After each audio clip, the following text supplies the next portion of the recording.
Let's mosey. I started saying that after I reached that point in the game, and it's just stuck with me ever since. I I remember back in the day I tried saying it like back in like junior high and high school when Cloud said it and everyone was like, dude, what? And Cloud's like, I don't know. So I started saying it, and then the older I've got, the more it's caught on with me. And I'm I like, got yeah. you. Well, before we Really, dive in, we should say hi to chat. yes. Hi, chat.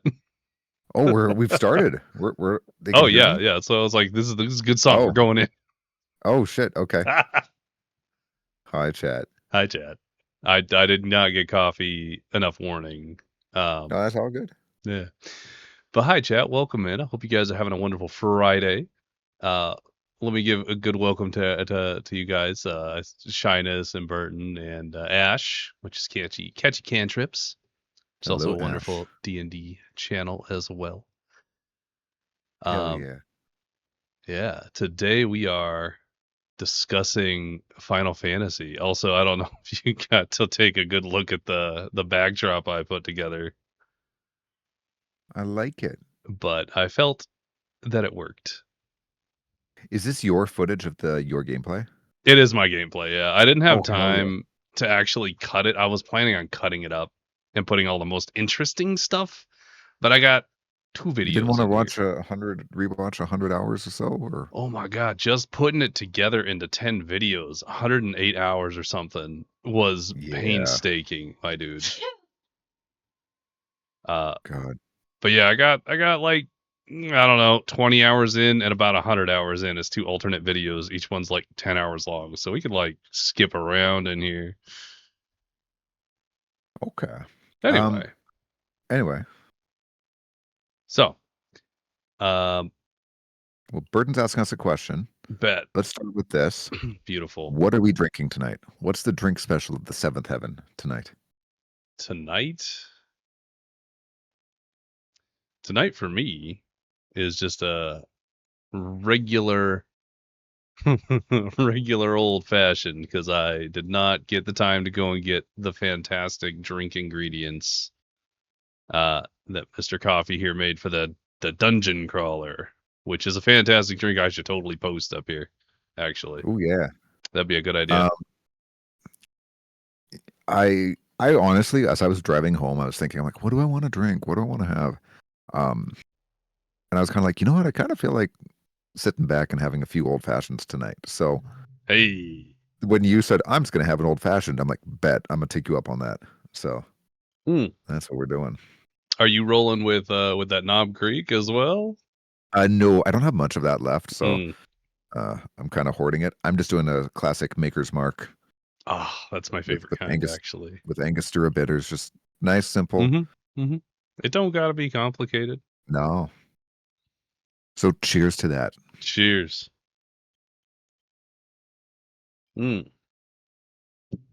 Okay, that hits the spot. Yeah. Oh, that hits the spot. That's nice.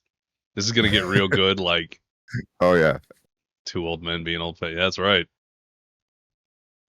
Burton, Better get used to it. For us, it's just fashioned. We are fashionable individuals. I just call it a fashioned. Oh, you know what? I stuck rum by you in this imagery, thinking you were gonna have a rum drink. And now it feels That's funny. I mean, to be fair, I literally have a bottle of rum within arm's reach. I mean, I was sipping on some rum when I got in from the gym last night. Ooh, very. And I never put it away. It's I love that for you. Cane Island, Nicaragua rum. 12 years aged. Honestly, sounds like a vibe. It smells fantastic, and it's pretty good. But also, I love that you just go to the gym and then come home and have some rum. That brings me joy. Actually, funny thing about it, sometimes I'm like at the gym and I'm like suffering through a workout, and like I need to like put something in my brain to keep me focused on something good, not just how much pain or suffering I'm in. So yeah, oftentimes I think about food. You know what? That's a good point. I'm thinking about this ice cream that I got in my freezer. I just got to push through this workout, and God, that ice cream's going to taste so good. Oh, yeah. That that cocktail I'm gonna have, or that ice cold beer waiting for me in the fridge. Yeah. You're You know, not taking away the things you enjoy. You're just living life. I appreciate that. exactly. It's all about balance. It really is. But But welcome in Zorlander, by the way. Zorlander, actually, so before we start with much, Bumbu. I don't know if you saw, but in my Discord, Zorlander posted a picture that he's got Final Fantasy VII, the remake, downloading, and Yeah? he's never really played it. So Oh. this is Oh. new territory for him. Wait, okay, like ever original, new, doesn't matter. Never I don't think touched. so. I don't think he has. Okay. Based on the message he sent me in the Discord, he said, "Bum, bum, bum, bum, bum. I'm I looking have forward not to the stream. I've I see not it, played yeah. FF7 yet, so I might have to start playing it after your guys' insights." I see, I So see. I wanted to ask you, Huh. before we really dive into the nitty gritty of everything. Because we will, yeah. Oh yeah, we will. I'm so excited. Would you say, Mhm. do you think it's better to start with the OG or the remake for That someone who's never experienced any? that's valid. That's a very valid question. Um, it's hard to say. I know that the newer games are not meant, but are considered standalone. They do not require previous knowledge. Are we avoiding Yeah, spoilers with this particular section? Does it matter? this song that's playing. No, I'm sorry. Are we Oh, avoiding spoilers for this oh, particular segment of the you stream? know what? Maybe we should for now, Okay. before we start to get really heavy with spoilers. Okay. Spoiler free. It is Zorlander not says, "Don't forget." required. I don't think it's No, required. I do no, think that you're going to experience a different story first, and that's not a bad thing. yeah. I think with that said, personally, I feel like you will get more out of playing the remake after the original than you will get playing the original after the remake. Because here's Yeah. where it gets loosely Yeah. spoilered. The remake isn't a one-to-one remake, and it Correct. it it plays on the fact that it's not the same story. And the fact that it's not the same story is a part of the story. It gets a little meta. So if you don't know the original story, Yeah. you're kind of missing out on that deeper thought. With that said, could you still appreciate it without knowing the story totally? I know Mm-hmm. plenty of people who did. But the original doesn't need the remake, evidently. The remake Yeah. leans on the individual. I It gets a little meta. Thanks, Burton. Absolutely. That should go in a quote. Actually, I have a quotes chat. Let's go it in. Hell yeah. Um, on top of that, I would also like to add in there is a different gameplay element between the newer Mhm. games and the old. Obviously, the old is an old school JRPG, so leveling, grinding, The um, just the a whole turn-based, overworld and turn-based. Yes, yeah, it's very much a turn-based RPG from 1997. but objectively, it's so good. Now, here's the thing. I talk about this a lot, Mhm. and I argue about it, where when you think of games that have aged well and games that have not aged well, and, you know, I don't know if you've gone back and played GoldenEye within the last 10 years. Yes, Um, it's rough, buddy. it sadly does not hold up. Most shooters don't really hold up that well, especially like pre-Halo. Agreed. There was a You lot know? of learning curves in that time period. Yeah. With that said, I mean, graphics aside and stuff like that, Obvious. a turn-based RPG is a turn-based RPG. There's a reason people still play Pokemon Red. Um, there's a reason Pokemon hasn't really changed their formula. You know, Pokemon Blue. it's I was a red guy. Oh God, Um, it had Charizard on it. Like, come on, what did you expect? I I'm wanted I'm Bulbasaur, but that was only I'm a in Japan. true. I'm a Anyway, simple man. off top.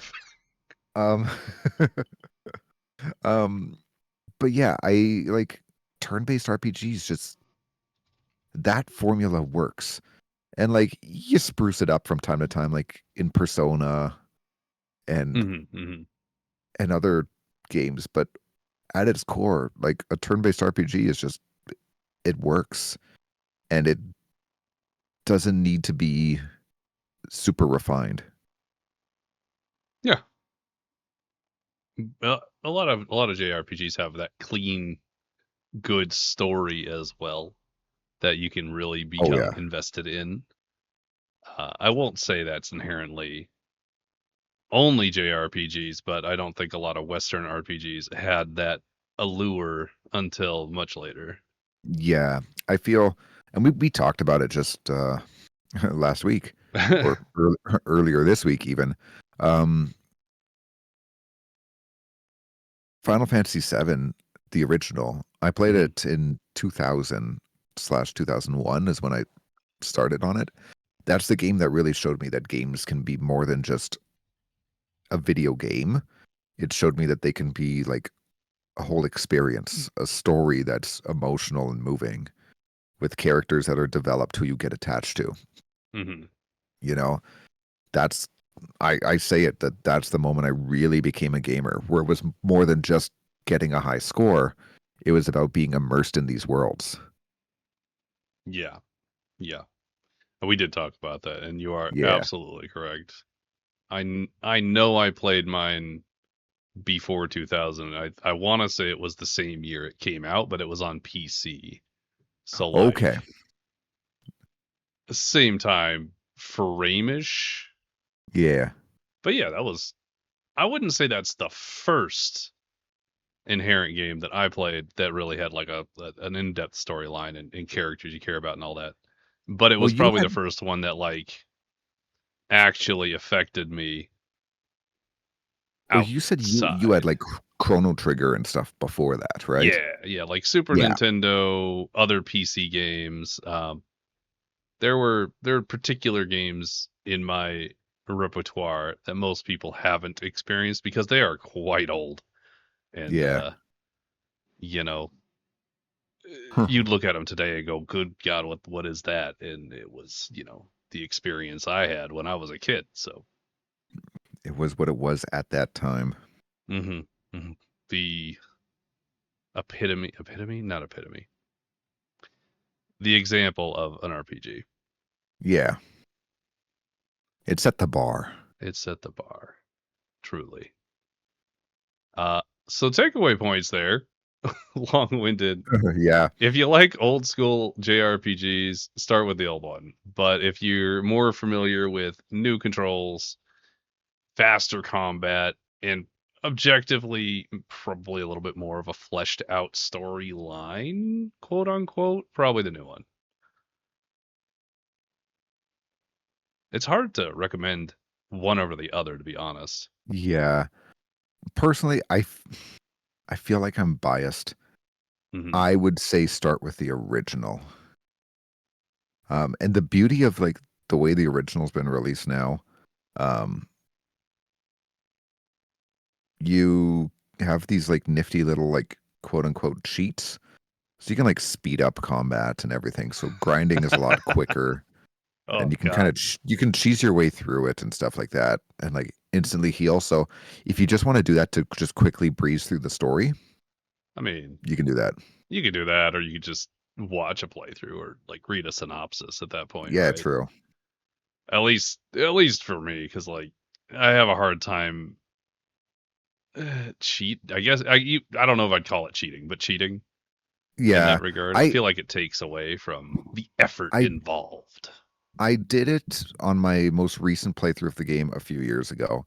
Um, Mm, I did that, but I only sped up the game or just sped up the combat that's just fair. to minimize the grinding. I know there's one that makes you like everything's like always 9,999 mode and Right, like right. always top yourself up to full HP. I didn't do those. I Um, appreciate that. I commend yeah, you. but just for the sake of like speeding up the grind, I'm like, all right, sure. I've done this before. I have nothing to prove. That's a fair point. If you played Yeah, it before, I suppose it doesn't really matter. but You it already doesn't. know. And even just speeding it up, like it doesn't change the fact that you still got to press those buttons. It just means Mm. everyone moves faster. That's all. So Yeah, you're the still, speedy bit, that yeah, doesn't hurt my feelings at all. Because, no, man, yeah, it can get real sluggish towards the yeah. end. Um, but yeah, where do you want to start the real breakdown and discussion of things? I have a bunch of bullet points. Okay, I think you have a bunch of bullet points, so we could I've got alternate. I got a few, Uh, and we I'll likely just I wrote them down more just to bring up things I want to talk about. Same, I don't have a specific order, so I'll same. likely throw things based on how things go, and we'll read the room, have some hmm fun, Okay. Well, and we'll take frequent drink breaks because we might need some refills. agreed. I'm looking at a half full cup, and I'm like, wow, I know. I'm like, oh, this this is is gone going already. down too Oh. easy, man. All right, kick us off then, Bold. Kicking us off. Character development. That's all I Okay. got. Starting off with that in mind, this is the spoiler warning, by the way, for anybody who has not played, who does not want the spoilers. This is it right now. You get 3 seconds. Hang on a second. I'm just gonna type Oh, that's fair. about in game. You got a little more than 3 seconds because the coffee boss here is a benevolent soul.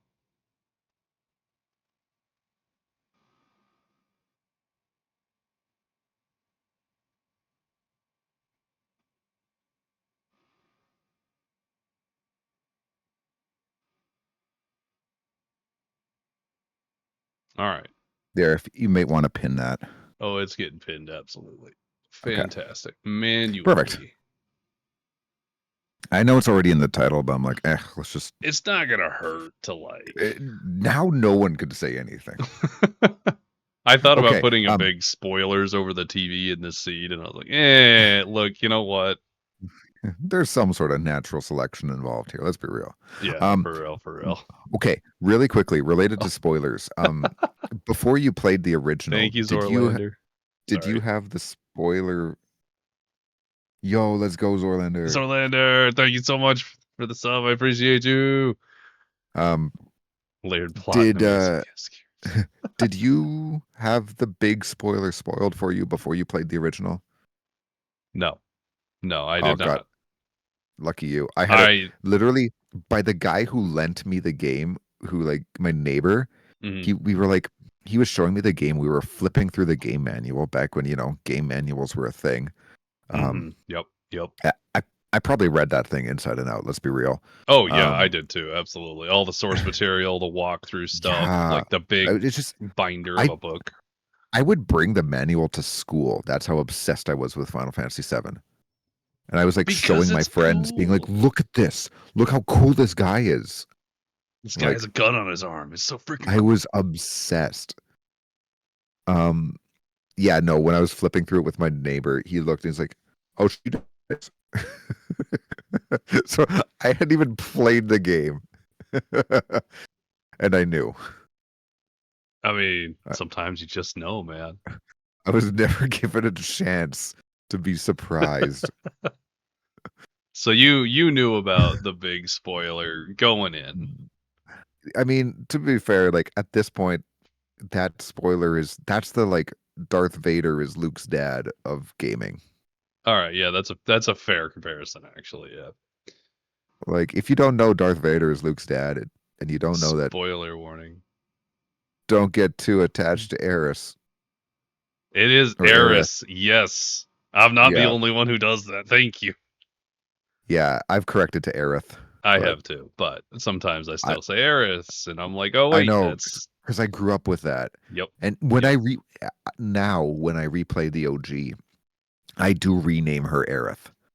Um, yeah, but because that's the proper naming convention, and the it makes sense. intended. But Hi, yeah, hi, don't Sal. get too Welcome in. attached. Yo, Sal. Sal, you Yeah, should play Final Fantasy VII. you should play Final Fantasy VII. Did you know that the critically acclaimed RPG Final Fantasy VII came out in 1997 and features an award-winning story and soundtrack? Yeah, actually, I mean, I knew that, but like, Yeah. Well, maybe Sal didn't. um, but yeah, Character I development. I didn't know that going in, of course, Okay. and so it hurt a lot. That was one of those things. I think I was like, I don't know, 7 or 8 or some when I was playing it.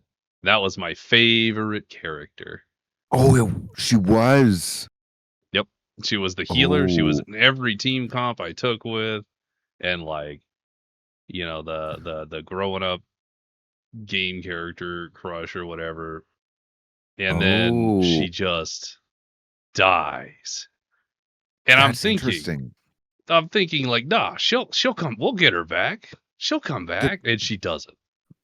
they're not going to just kill her off. And Like, it what type of hurts. game kills off a character? There's Like, yeah. that hadn't happened yet. Mm-mm. It was not a normalized thing. Character death. There was always like that third party that intervened, or something would happen, or you'd fix Some it with Deus Ex time. Machina plot Yeah. device. Nope. Nope. Nope. She There just sure dead. wasn't. Kind of relatedly, I thought this was interesting. There was a developer hack that was built into the original game that was discovered like 20 years after its release. Okay. Apparently there's some lines in the debug menu in the original game that Aerith will say that make no sense in any context, and I can't recall exactly what it is. And you couldn't get her back into the party without going into like, I don't know what the equivalent was, but like Game Genie, right? Yeah. Um, Oh, yeah. The Game Shark. yeah, yeah, yeah. And so I guess there you can go after, I think it was like disc 3 or something. You can go back to the church in Sector 5, and only on your first visit does this functionally work. Is you can walk in and you get that little glimmer of Aerith being there. And I guess if Oh, you plug in a secondary controller and do I forget what it is. It's like the Konami code, but the other one, like the traditional code or something. okay. Um, Yeah. Yeah. she says some line, the line that doesn't make any sense in any context, and rejoins the party. And it's like not canon or anything. It's just a crazy developer thing somebody put in the original game that no one knew Huh. about. Anyway, that's kind of random Yeah. trivia that I just happen to know for no particular reason. No, that's wild. Um, But character development. yes. Um, we could start with the obvious one. Let's start with the obvious. Let's start with Yuffie. Okay. Um, I said this to you, and I've said this online and everything. Mhm, In mhm. the original game, Yuffie might be my least favorite character of the main cast. Um, I just Mhm, considered her storyline wasn't fleshed out at all. Like they talked about quote unquote the war with Wu Tai, but then mhm. basically she just joins you, steals your materia, and like that's it. Yep. She's just It an added here. I mean, you can go through like the yeah. whole dojo Oh thing, yeah. But but like like it doesn't have any meaning. right. And she doesn't have the same development as other characters who are all like integral parts of your party. And also, you can literally play the entire game without getting her. You can skip everything with her. Right. Her and Vincent were originally like optional characters, right? Yes. Yeah. And I know that Yuffie got there was one specific developer that did the entire story and all the scenes and set up for her storyline. So I guess thank you to that one person for making sure she got anything. But Yeah. it wasn't particularly in depth. It felt really minimal. And that's where, yeah, I had no investment. Right. Yeah. She's Um, always just kind of there. yeah. With Um that said, she's my favorite thing about the remake. she's so good in the remake. Well, like with Oh. Mm, intermission yeah. and then with rebirth, Wait. she's just so Intermission? much. Integrate. Well, it's called integrate is like the complete package of the Oh, remake. It's called intermission Yuffie. my apologies. Yeah. I'm So learned. intermission is her specific DLC, but intergrade is the version that includes the DLC with the original game. Okay. Okay. Okay. But yeah, she's been so fleshed out in this one, which I appreciate ever so much. I love One Winged Angel, but I Oh yeah, just it's a lot. it is a lot. Hope you don't mind I skip this 10-minute song. Yeah, it's like 7, but yes, I think that's a valid thing. It's tough to have like just the normal discussion while Hmm. there's like potentially the most epic boss music in a video game ever just playing in the background. I would agree. It's so striking. Uh It's the most final boss yeah. music. But they definitely cleaned her up really well for remake, rebirth, reunion when that eventually comes out in like 5 years. Yeah, I know, seriously. But Um, they they fleshed out every bit of her character. They made the war in Wutai actually mean relevant. something. Like we understand what it is. We understand now Wutai's anger with Shinra, Hmm. how Shinra has screwed them over, what Yuffie has like seen and been going through.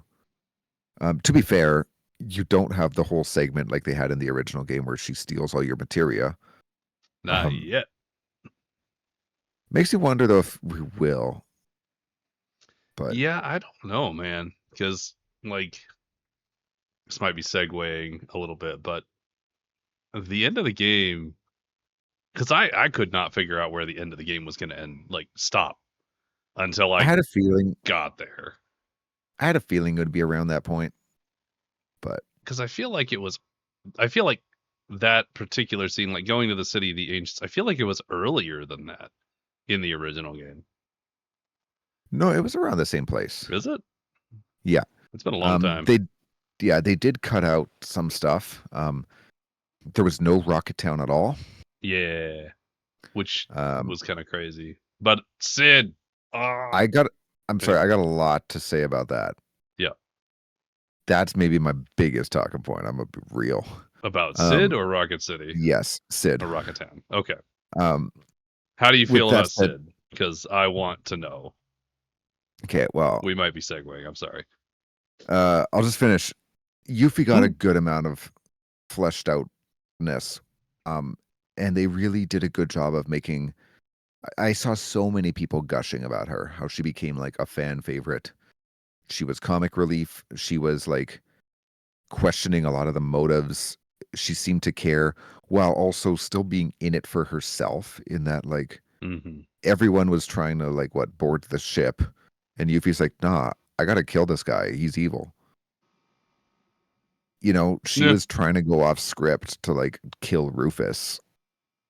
She was in it for herself without being a nuisance to the party. Yes, I would agree with that sentiment. It was well Um, implemented. She's yeah, voiced well. She's charactered well. Her gameplay You want? is fantastic. She's fun. She was so fun to use. So I like every chance I had. Like, man, Yuffie was in my party. Mm-hmm. Um, Then actually, my follow up question to that was, who was your standard party given the choice? Given the choice, Cloud, Obviously, Tifa, and Yuffie. that's solid core group actually. Sometimes I'd work Barrett into there Mm-hmm. as needed, but generally Cloud, Tifa, and Yuffie. Yeah, I'd How say about you? all the characters you can kind of work in based on necessity because they're all significantly different enough that combat with each character was the same, but it had its own little quirks and bits you'd have to just know how to use. Oh Uh, yeah, and they made them all like feel different. yeah, which props to making all of them have such a unique twist to themselves. As an aside, but a kind of comment in that, I have to say with Rebirth, I was really curious how they would handle open world combat and Yep. exploration and all that. Yep. And I loved the way they set it up where the people who were not in your party actively being used were still traveling with you and would like Yeah. support you in combat while not being part of combat. It really made them feel that no, you are still a group. Right. Like I thought that was such a neat way of doing it. Well, interestingly too. Well, on that note, I like the characters' duo abilities, if you will, like that. Oh yeah, the team Oh, ups, yeah. so clean, and it hit me a lot like OG Chrono Trigger, Okay. um, because that was the first game I ever played where there were team ups like that, Yeah. and they were so good. But the point there is when you reach one character still alive, your Huh. sidelined teammates can enter the fight in a uh in one of those duo attacks, Oh yeah. which I thought was such a cool way to be like, oh, they're not just on the sideline necessarily, right? They want to make sure that uh, I don't know, your whole team is watching you die to this monster, and they could intervene at any time, but they're not. No, no, they're like, no, I don't know. We know the rules. We're not in this fight. You can attack We can out, just we can't just jump in. right? It's Um, cheating. yeah, no, everybody's combat was so good. Uh, Yuffie was always in my party given the opportunity after I really kind of honed in on how to use her, and I got Yeah. the doppelganger ability. Oh God, it was just Oh, OP. oh, Like thank you. you'd scan the enemy to learn their weakness, doppelgang, uh, and then pump out like whatever that chakra is on your stuff. It's just insane. Yeah, Burden, thank you for the it's gift sub. so good. Thanks for the gift sub, Bird. We appreciate you and love you. I Thank you. appreciate you. Um, But yeah, yeah, speaking by of team ups, there's one right there. Coffee and You Mordred. said no, no, Cloud was throwing Tifa around. Oh yeah, yeah. I mean, I started using that extensively once I figured out how to like actually trigger it. Because Yeah, I do feel like there's a lot of intricacies to that combat system that I personally did not quite catch on to until a good ways in. yeah, it was there was a lot, and I I get that burden. uh, um, my yeah, my go-to team ended up being, it shouldn't be much of a surprise, but Cloud, Yuffie, and obviously Aerith. okay, Because yeah, bring it back. I was a Tifa guy. yeah, Aerith guy. All right, I see you. At Yeah, least we wouldn't fight yeah, over it. no, there's no reason to. Um, but now I'm a Yuffie guy. Um, that's that's very fair.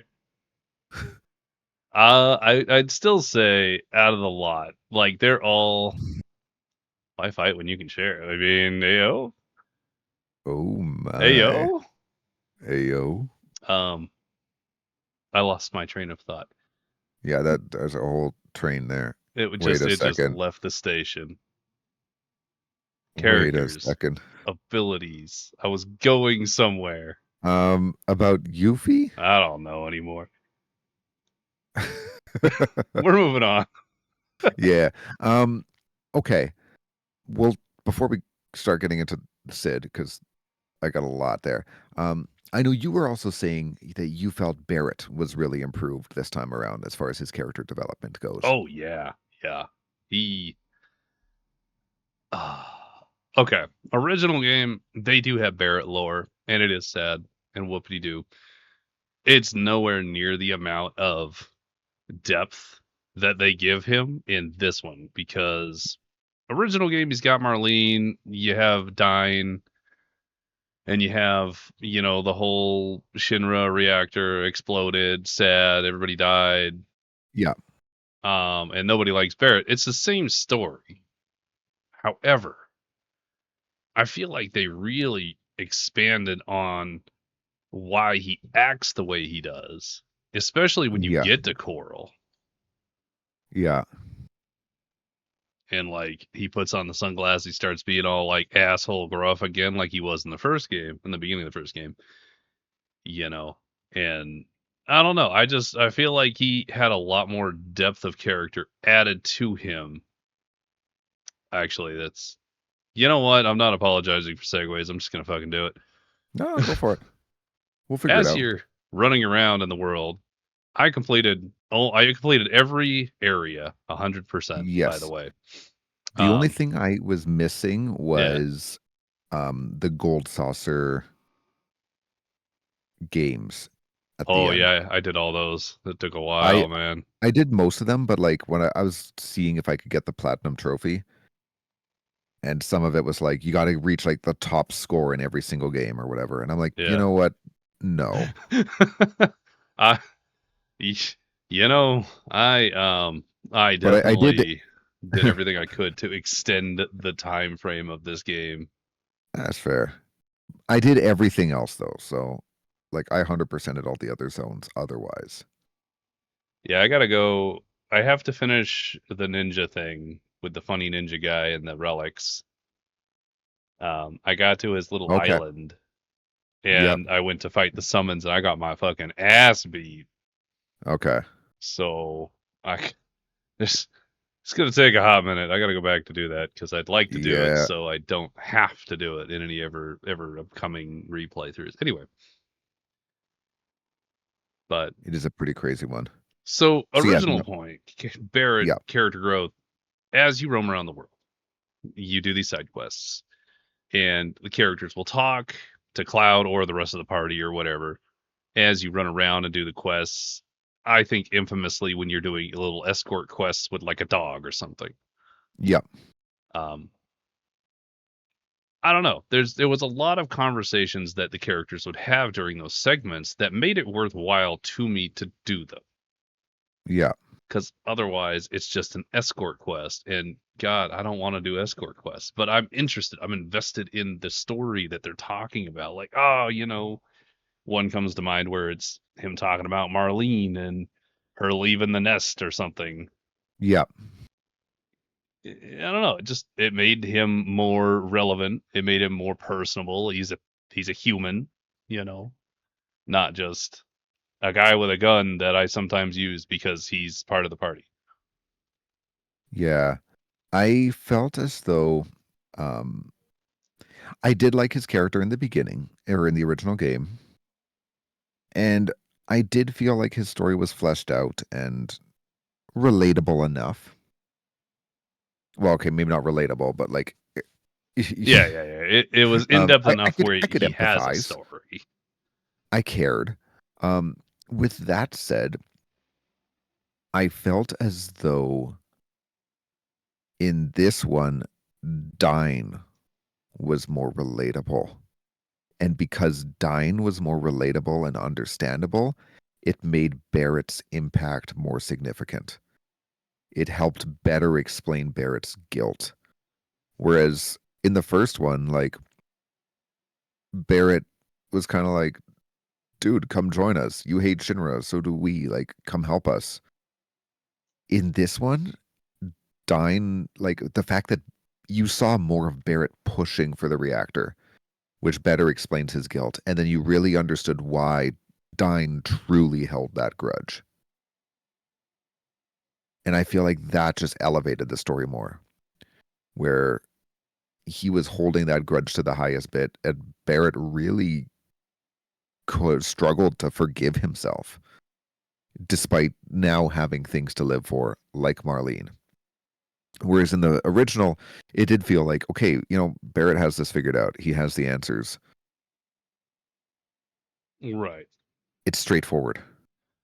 It was very clean. May not be the right word, but yeah, It was straightforward. simplified. Yeah, it was a little more simplified. Like it had the right things in place as far as the plot, but it wasn't as fleshed out emotionally to have it have the impact that they probably Right. intended. And with that in mind, they did that, I feel like, with pretty much everybody as far as Yeah. rebirth goes. Yeah. Minus, I'm going to say Sid and Vincent, they're just barely introduced as far as the Yeah. series goes, which I am Yeah. disappointed about, but Okay. Same. Yep. I'm also going to, as an aside, worst character to play or worst part of the game. I got one exact part in mind. Where if I when I replay it, it's the part I'm dreading. Okay. Worst I want to know. character to play? I don't know that I inherently dislike any characters. Okay. However, if I was forced to pick one, I honestly would probably say Barrett out of the bunch, Oh, wow. Okay. only because I don't know. I don't know that he's quite as effective as anybody else unless it's an aerial unit because his dodge is really chonky. Yeah, you just kind of like, Yeah. yeah. He's not bad by any means. Like I'd No. use him as a literal tank because I'd got all of his proficiencies or whatever, and Yeah. just boost him, and then he's useful. Absolutely, Yeah. he's not a bad character, but not one I would take with me willingly. That's fair. Um, How about you? my low point, Kate Sith, and that stupid Oh, that box breaking I segment. forgot about Kate Sith. Oh, if I could skip anything in the game, that's it. Okay. When I Have inevitably replay it, that's the part I'm yeah. dreading Yeah, that already. was the worst part of the game. Oh, I will absolutely agree with you. hands I won't like down. it was just rough to work through because like I don't understand how he functionally works when I was trying to run through that area and all the enemies are kicking my ass. Yeah. And I'm just like barely scraping by. I'm like, for the love of God, if I have to I do this again, I will will lose my lose my shit. Okay, what about the guy at the end when you got to fight the one that like changes, got the two heads? Oh, That I hate I it. did that like With 4 times. It was so I was playing rough. on easy Oh, and you I lucky scraped. son of a bitch. Well, and even then it still was a pain in the ass. Like I wasn't threatened to die, but it took a lot longer than an easy mode fight should. I agree with that. I agree. Oh, it just wasn't So fun. 2 points following that because I think that's interesting. Is one, I did eventually figure out how to play Kate Sith, Okay. and once I did, he became useful. Yeah. Um, and then he betrays you, and you get all of his stuff dequipped and put back into your inventory or whatever, right? Yeah. And he wasn't somebody I normally put into a party anyway. So going through the end of the game when he doesn't join until you're in the big fight Yeah. at the very end, I had forgotten because it's like, yeah, make sure all your characters are equipped and ready to go. And I was like, oh yeah, they are. You know, I so an hour into the big love it. fight, Kate Sith shows up or whatever the fuck happens, and I'm like, why is he Yeah. useless? Oh Oh God, god, you're right. He's one of my characters. I should have equipped him for this fight. I don't have anything on him. He's got a weapon and dreams, no materia. Yeah. Well, hopefully he gets his limit break soon. Literally, I was just down a character during that segment of the fight. Anytime he was in it, I was like, fuck. God. I think the Um. final fight took me like 4 hours. Oh wow. It I mean was so big. it. Yeah. good, just Mhm. so big. It kept going. And it was like, Hmm. here's this segment, here's that segment, here's this segment. Which that brings us around to okay. That brings us around to the whole alternate universe bits, but um I don't know how deep we want to get into I know that where. yet. We God, can that might be another drink in that at that's least. second. Okay, when we get our second drink, we'll start with the alternate universe Yeah. shenanigans. I think it's a good. Um. Yeah. Before we do, Uh huh. I need to talk about Sid. Okay, I actually have been dying because I All have a right. lot to say about him as well. He Okay. was my second favorite character. He's the favorite male character from the original game for me. Okay. So Aerith is your overall favorite. Overall favorite. Sid's my Okay. second favorite, flat Okay. out. Sid is my absolute second favorite character. Or sorry, no, sorry. He's my favorite character in Final Fantasy VII In in the seven original. or all Final Fantasies? Okay, hold on. He is my favorite character in Final Fantasy VII, Mm-hmm. and he is my favorite character in all Final Fantasies. He may even be in my Wow. top 5 of all favorite characters as a whole. Okay, we're on I the same I page then. I adore Sid. In the original. With that said, I had to go and dig out some conversations that I had with one of my old friends. Hang on, let me pull up the messages. I had to go search. I'm like, I know I talked about this because I had a lot to say. So I checked. Um,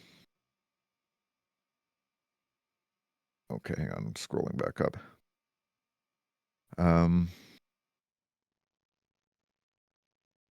my, I have to say, based Mm-hmm. on Rebirth, this Sid would not be my favorite character. I agree. This Sid is not a shell of what that man was. This Sid feels like someone who has endured no hardship and doesn't even feel like a character. I'm good. This sounds bad. He's No, too you're happy. right. He's too He happy. he's way too happy for Sid. He Um, You explained it so well with no hardship. Actually, I think that yeah. explains everything. And if he has endured it, it doesn't show. And so I recognize that there's certain problems with his original character. Um, Yes, the way he treats Shara is and dated. not a And way that would be acceptable in a game of today. Not yeah, that it was acceptable then either. no, but we can understand the misogyny for what it is. Exactly. So that part is not so good. With that said, you can easily modernize it and still have him be hurt and upset. Um, Basically, all right, here's the spoiler. In the original, Sid is a man who loves the sky. Right. He loves to fly various planes, and he dreamed of being the first person to go into space. That was the lore Of Sid. Yep. of Sid. OG Sid. Um, However, he was set up by Shinra to go into space, and they received all this funding. He was going to be, because he was the finest pilot, they were going to send him into space. Yep. It's the launch day, and he's gearing up for that. The rocket's ready to go, but his assistant Shara, who may or may not be a love interest, we don't know. I mean, um, I always thought it was, but yeah. Same. Anyways, but she's his assistant. She's a scientist who worked alongside him. She was checking all the uh, tanks of some sort, science tanks on a spaceship. You know, I um, assumed it was some kind of fuel, to be honest, but who yeah, knows? same. She's checking them all as the countdown's going on because she was getting some abnormal readings and things seemed wrong. She kept going until the end, and she told Sid, like, honestly, don't worry about me. Just go along with the launch. And Sid aborted the launch because going along with it would have killed her. Later on, he then becomes bitter and resentful, and he directs a lot of his hate towards her, treats her like absolute crap. She's there gaslighting herself, saying, yes, I deserve that because I'm the reason his dreams were shattered. Because Shinra pulled all the funding out of the rocket launch. And Sid was just like, cool, my dreams are dead. Right. Later on, you learn that later on, you do go to space. And Hey. and Sid realizes that no, Shara was right. That thing that she thought there was a problem with did have a problem, and it would have killed them. So, like, retribution for Shara. With that said, the thing I liked about Sid is that he was someone. Hang on, let me see what I said. I'm finding out my old messages. No, please. I said a bunch with some other people, and so I gotta find like. Uh,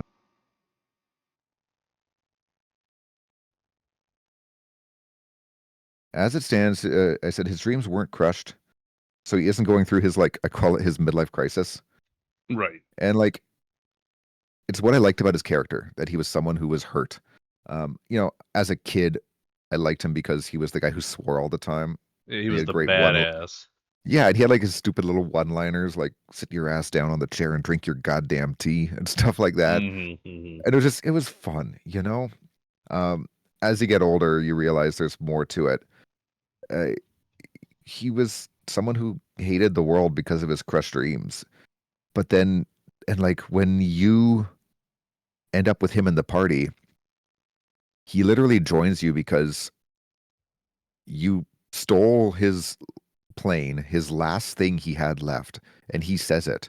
Because Shara's like, hey, you need the plane to get to the Temple of the Ancients. Go ahead. And Sid is like, you're really going to give away the only thing I have left? Like, might as well just kill me now, basically. Yeah. He's a defeated guy, but then he runs away with you because Shinra attacks and was going to steal the plane anyways. But the plane's damaged, and he joins up with you, basically being like, I have nothing else going for me. I have nothing else to live for. I might as well go on this adventure.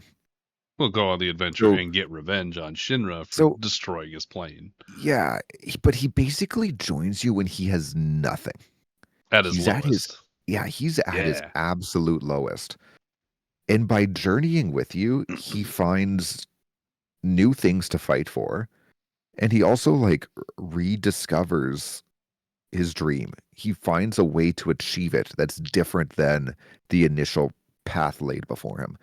He shows you that even though his dreams didn't come to fruition when they were basically promised to him, that he should never have given up on them, that there was another way to make it happen. And he did make it happen. And that's whole full circle story of redemption, of finding your purpose even after you lost it. That's what made Sid, I would say, the best character in Final Fantasy VII. That's what makes him one of my favorites. He's a guy who was crushed and found the will to go again. You always see people in media who have like an iron will and persevere through everything. He isn't someone who had that. He kept going when he had nothing because he had nothing and just being like, what the hell? Like, I got nothing. I might as well just go along with it. And then he found a reason. And I think that's a beautiful story that, frankly, it doesn't feel like that's even going to come to be. No, it really. He's such a side character in this one. Which. Okay, I wrote some like quick notes for myself because I wanted to tag on to your Sid stuff because Sid was the badass, the guy. He didn't give a fuck about anybody's feelings. He was he was the guy who I would say was probably one of the most cynical people that I've ever seen before I understood what cynicism was. The fact that I don't know, for whatever reason, I always thought he was kind of a badass because he had a smoke, but they took away his smoke, and I'm very sad. I want to say that too, because to me it feels like such censorship, and like it is. I understand quote unquote how people are like, Well, they don't want to influence people to smoke. Sid was my absolute favorite Mm-hmm. character. He was It's badass. He had the he's carton of cigarettes in his like yeah, in his goggle front pocket. headband. Yeah, yeah, yeah. He lit his dynamite with his cigarette in his mouth. Yep. With He did that, so much badass shit. yeah. With that said, I have never smoked a cigarette in my life. I have. I was a Eh, very heavy smoker. oh yeah. Well, I, well after, but yeah. I want to, and that's where I'm like, you know what? He was my favorite character, and I was never influenced to smoke by Sid. So, Yeah, there you you know, same. That was I'm not sure my you. influence. I'm like, I'm sure you had other things that led you Yeah. there. So it's like, no, he can smoke. It's not smoking that makes him cool. Like, it's neat for the aesthetic, but I never was watching Sid and playing the game, being like, maybe, maybe I should smoke. Yeah. Yeah. Like, no, I do enjoy a nice cigar on occasion, but Absolutely. no, I never like it No, never drove me to that. So it's stupid that they just took it away for no reason. they do that with a lot of characters now. Even ones that started with a smoke, they've just taken it out of their character. And it, like the one that comes to mind is a League of Legends character called Okay. Graves. But case in point, don't, I don't get I it. Oh, I McCree is another one actually. I don't think oh about yeah, it. they did that with him, eh? Yeah. I Um, understood it in Kingdom Hearts when they had that one I'll give a pass. yeah, Yeah. when they Yeah. had Sid in Traverse Town and they like gave him like a piece of like straw instead and like countryed him up a little bit maybe. I'm like, you know what? Technically speaking, it very much is a kids game. Okay, I understand not showing smoking in a kids game per se. Yeah. That one tracks Okay. because it's Disney and everything. Like, yeah, all Yeah. right, all right, all right.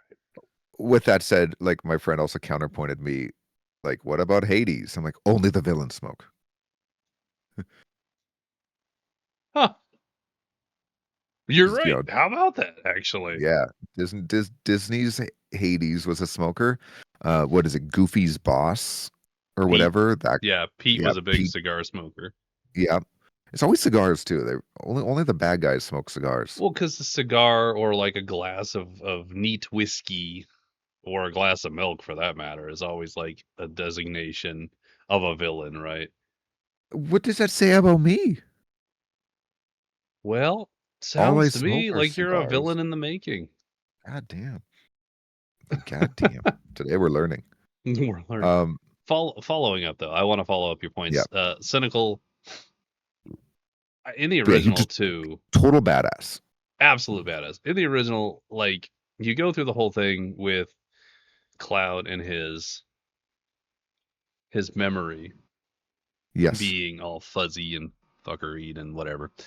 Which I do want to come back to the thing in the sky at the end because I went on a deep dive at the end of the game for like 2 hours. Okay. A thing in sky, end of game. I'm writing myself a note. Anyway, when Cloud gets all messed up and Tifa and him leave the party because they're trying to figure out, you know, uh, like his past or whatever. Uh, Yeah. Barrett does not step up to be leader because Barrett has accepted that he is not the leader and he is not the material needed for leader, which I Hmm. appreciate because that makes sense to my brain. Which is a lot of character growth in him where Mm-hmm. I mean, he started out where it's like, I'm the leader of Avalanche. Right. Oh, And speaking like of, yeah, you started even in FF7, mm-hmm. like the original. Um, Yeah, at some point, Barrett just Cloud's just the leader. right. And He Barrett's just like doesn't lays care. off. But it's never like actually talked about. Whereas in this game, they seem to address it more. I And mean, it makes sense, right? that's it. And it should. It should. And that's just an example of like, while I do, spoiler alert, I really prefer the original I don't know by that a spoiler wide. alerts matter anymore. I know. By and large, I think the original is the superior game. Yes. Um, however, I appreciate the fact that there's certain areas here and there where they added just a touch more nuance. Hmm. And that's one example of like Barrett being like, no, I'm the leader, like, but also recognizing as things shift, like, no, Cloud knows more. This is not my place to be stepping up. Right. They really cleanly made that the addressing of the issue from remake to rebirth as well, because he still starts out that way, and I Oh yeah. appreciate that they didn't change that. They really stayed true to the original in that sense. Yeah. They just expanded on it, which is like when I did all my feverish reading after I finished the game. That was one thing that came up quite a bit. Is it's a lot of expanded lore, not so much changed lore overall. Yes. There are changes, but like broadly speaking, it's the same game. Yeah. Um, Sid, I am sad about current Sid. I want him to be greater than whatever the hell this is. I want to see him have something to overcome. I don't. And Mm, I really think, and I remember, I don't have these notes because I guess I said it with someone in a different chat and I can't remember who it was. Um, the misogyny to Shara, mhm. we can skip that, but he can still be bitter and hate the world. Well, yeah, He can still, he can direct a lot of that hate towards Shinra, and basically, rather than blaming Shara, he can blame them for yeah. crushing his dreams and say like, well, what did they want me to do? Kill someone and have her blood on my hands? Like, Mhm. I'm not to be a murderer for them. Well, he Like, doesn't have to be misogynistic to no, maintain his exactly. demeanor. And That's the point, you know what? He can stay away from Shara because looking at her reminds him of all that, and but that it could doesn't be a have to be subplot. and that's it. But it doesn't have to direct as misogyny. So they could easily keep his character fundamentally the same angry guy who hates a lot of things, but it doesn't have to emerge as such targeted towards Shara.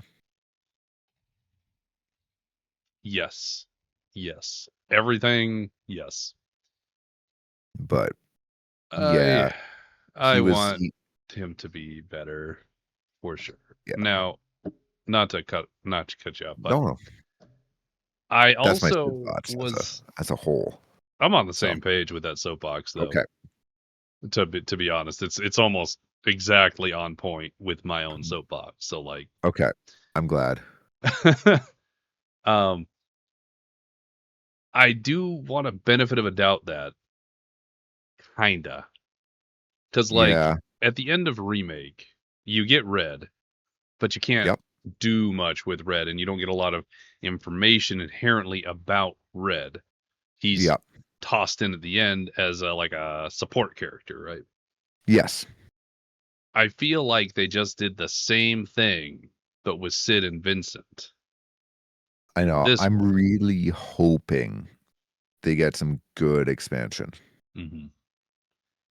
I would expect so. Vincent is too big of a fan favorite character to not get a good amount of expansion, especially with the voice talent across all these characters. To be honest, I was gonna say with his voice talent, but like all of them have Oh, fantastic.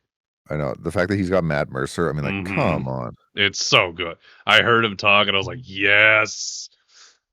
Yeah.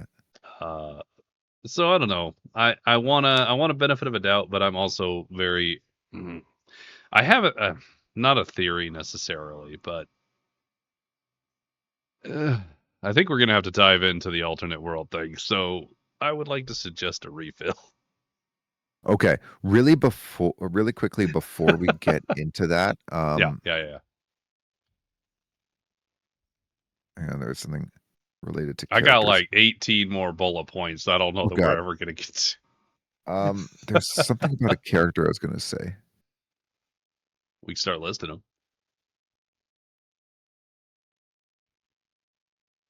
You know what? Since I can't think of it, I think that's a good sign that we should get a Back slight break, a for a refill, refill. a step away. So Let me. I'm not gonna throw this on a screen. What I'm gonna do is just put break on the screen. yeah, we got Break the footage to time. watch, the footage and the music. We got the good vibes. Yeah, there we go. I have returned. I don't know if Mordred has. It does not appear like he has. Which means this is my chat now.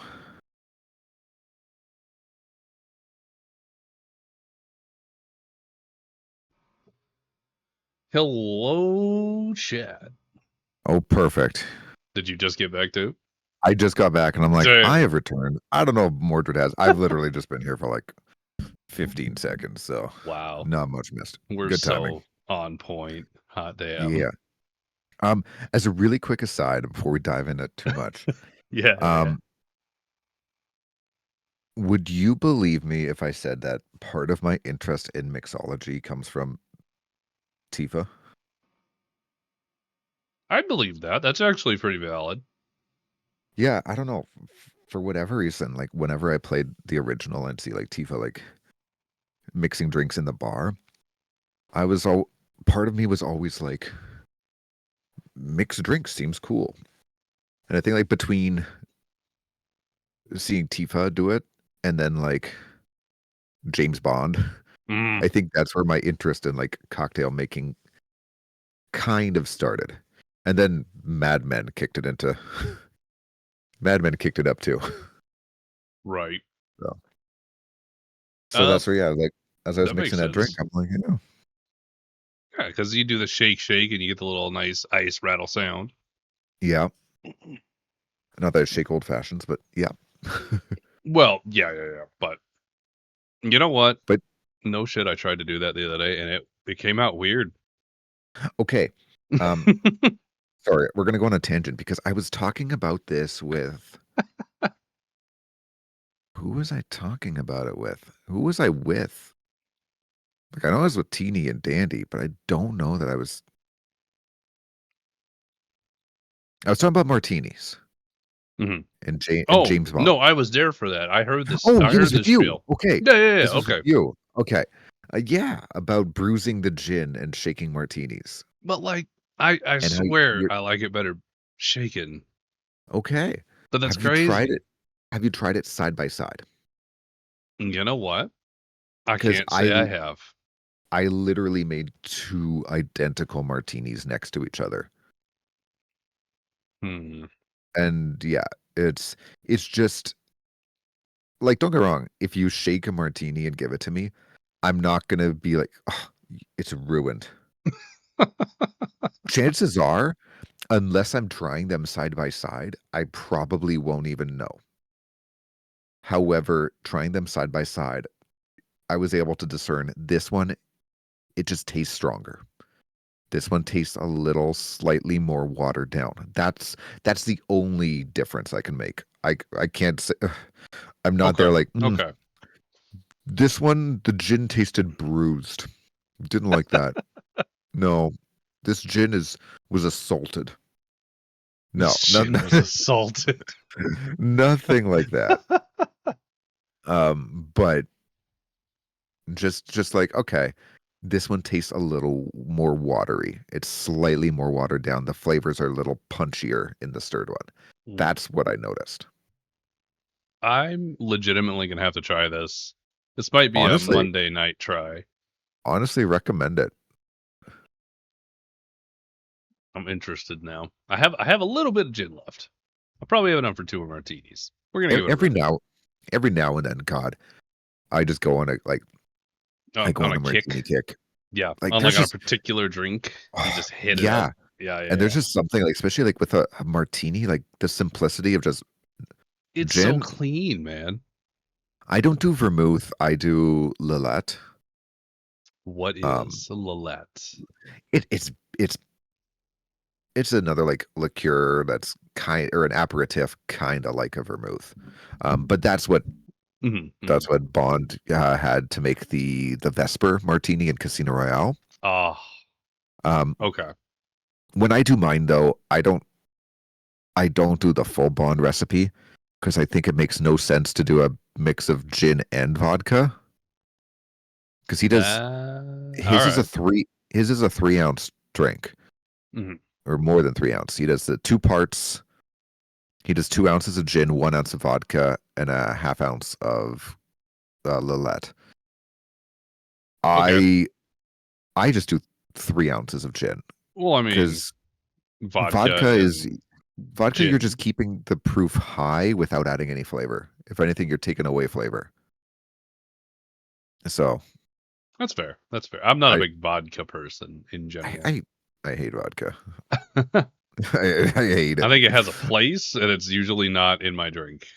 Yeah, it's in a pasta sauce. You know what? You're so real for that. um, but where was I But going put with this? vodka and Sprite. Nah, get the fuck out of the chat. Go to What? timeout for a minute.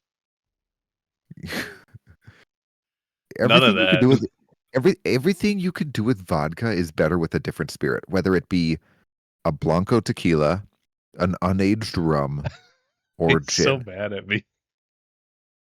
Like all three of those clear spirits The do more than vodka. the So it's only better.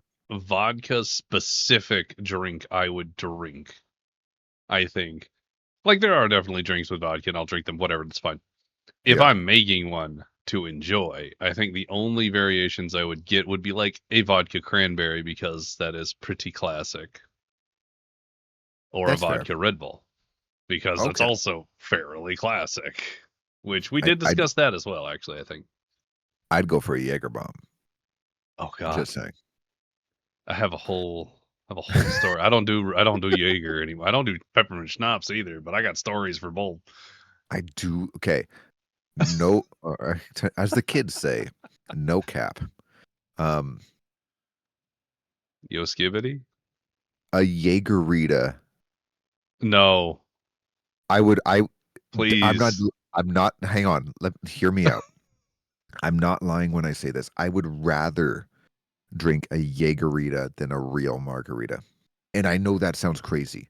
That How, is but gonna take convincing, sir. well, here's the thing.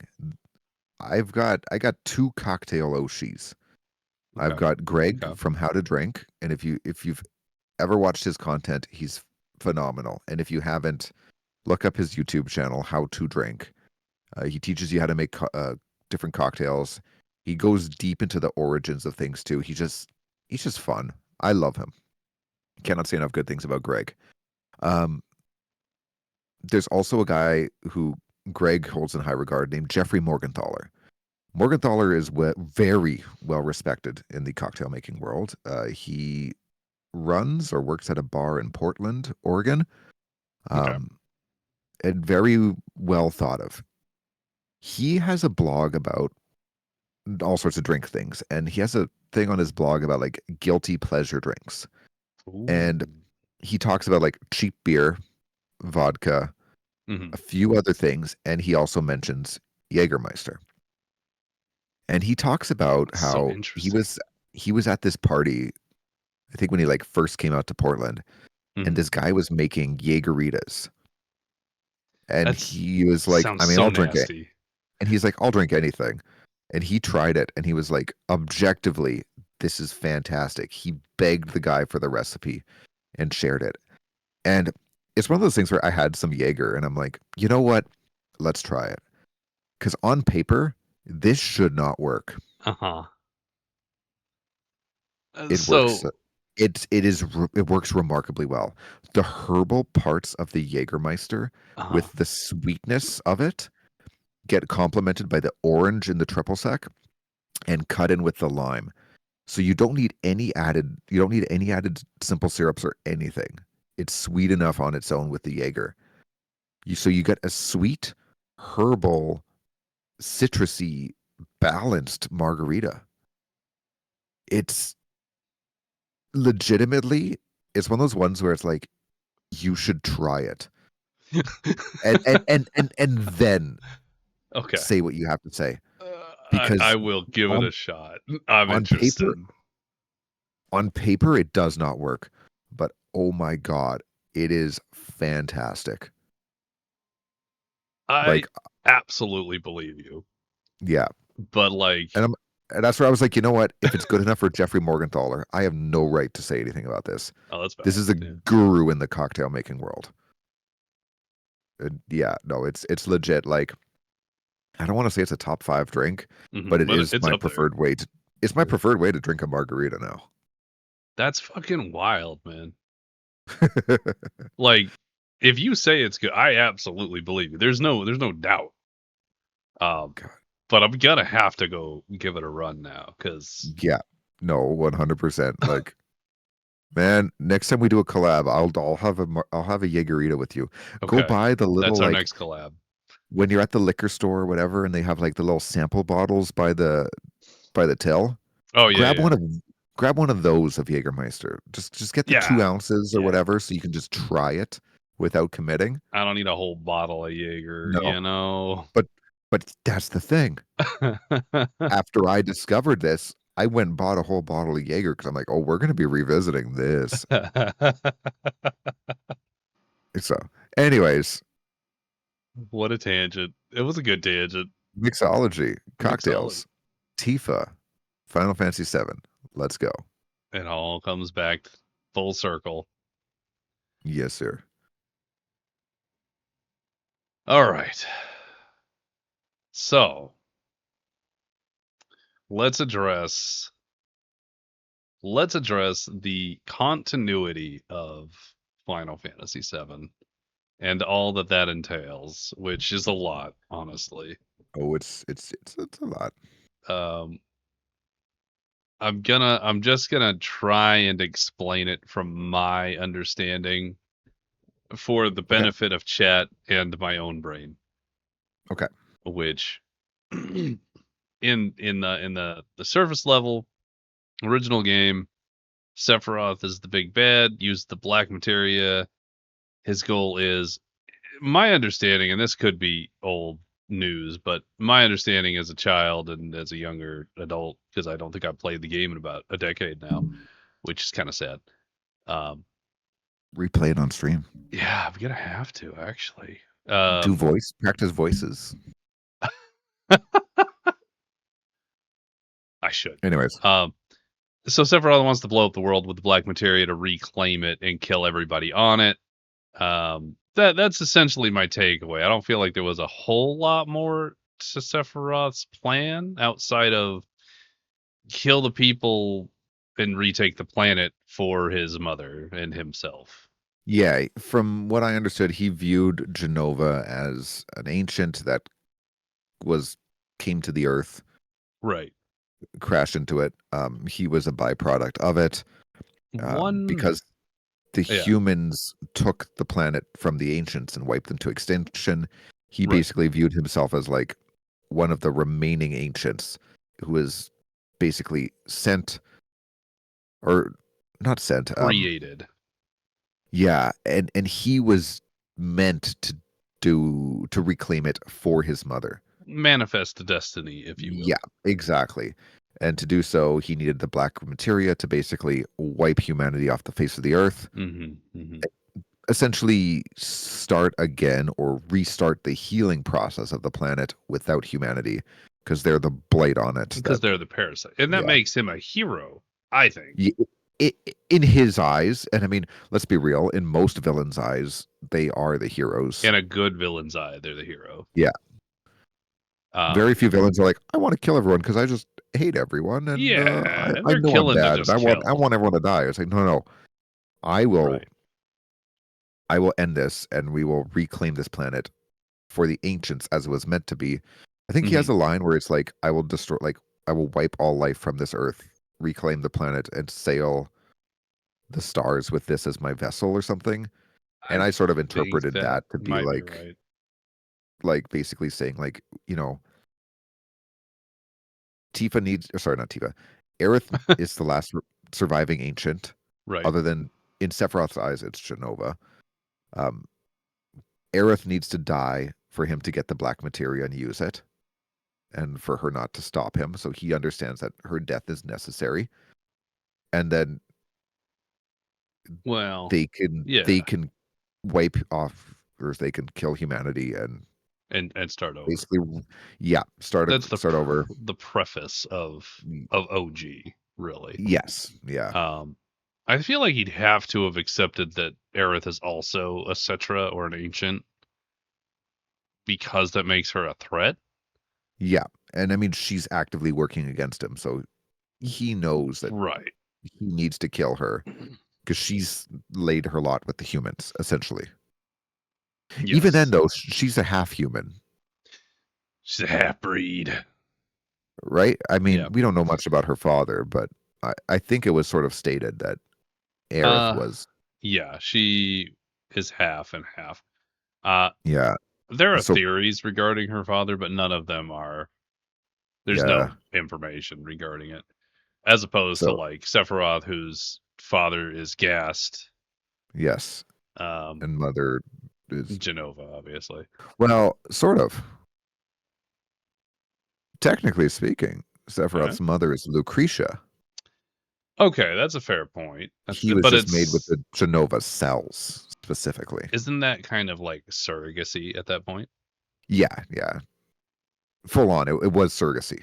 So then, I mean, So, birthed by is not inherently mother, right? Like as far as like from a DNA standpoint.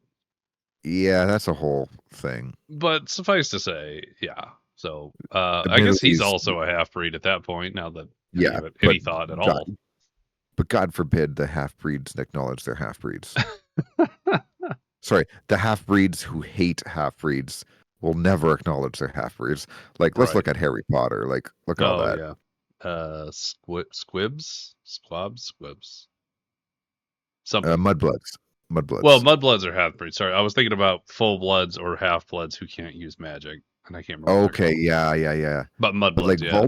Voldemort was a mudblood, but he hated mudbloods. And I was like, It's so funny to me, which I honestly. mean that's the parallel with Hitler is, Mhm. Hitler was part Jewish, right? I heard Oh, what? somebody talking. I was like, I'm "What like, the I'm like, hell?" what the hell? I'm like, all right, this one is that's quite the change of pace. Yeah, I'm just Um, gonna. that we went from like the chill, calm music to like boom, Ah!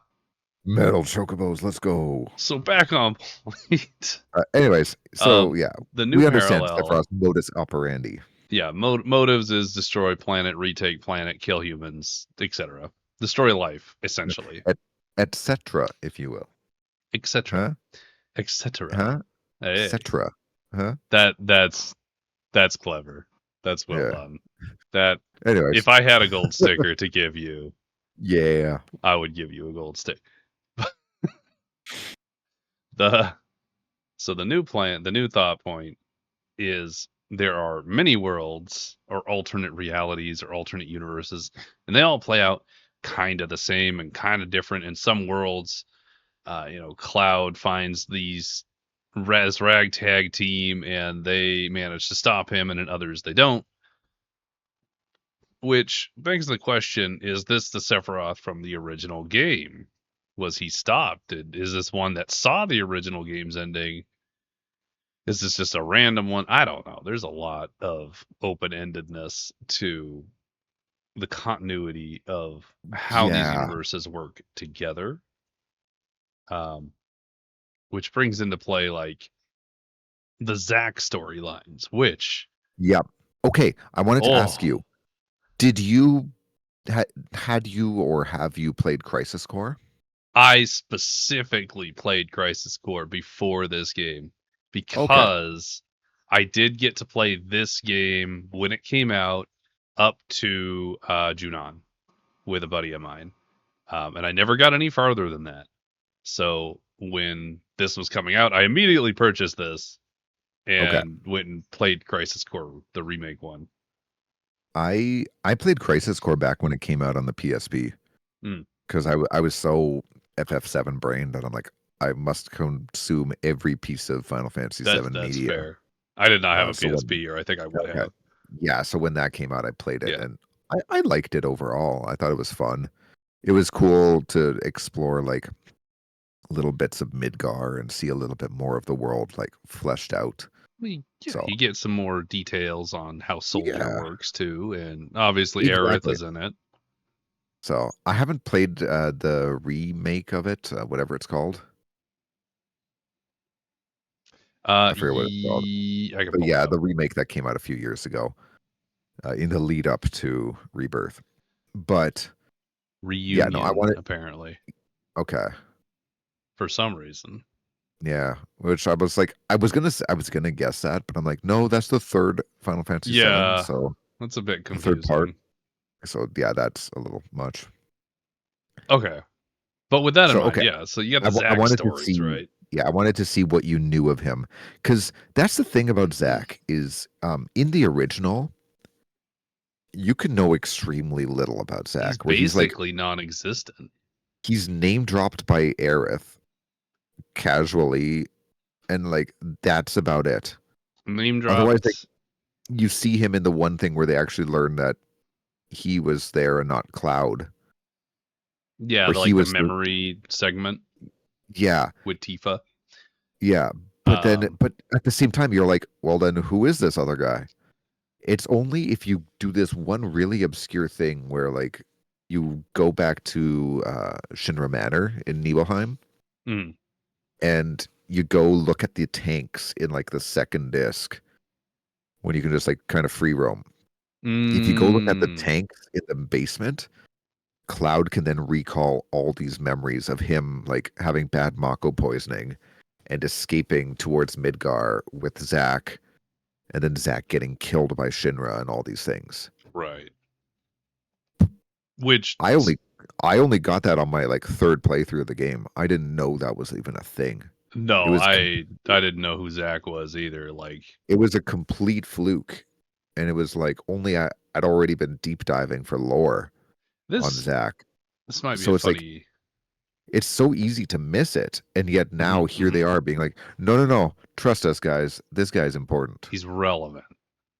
And yes, the remake does a good job of showing you Zack's relevancy. Let's just say that. Y- yes, a tentative agreement to that. Okay, all A right, tentative go agreement. on, I was gonna go on. say related to finding it by fluke. I kind of miss finding shit by fluke. Okay. Not relevant to this particular conversation necessarily, but yeah, I just miss finding random bits and pieces in a game that you Well, wouldn't know about. well, then you'll love Elden Ring. Yep. Yep. I'm going through a whole video series suggested by Mr. Burton, and I think I'm like 12 hours in. It's going great.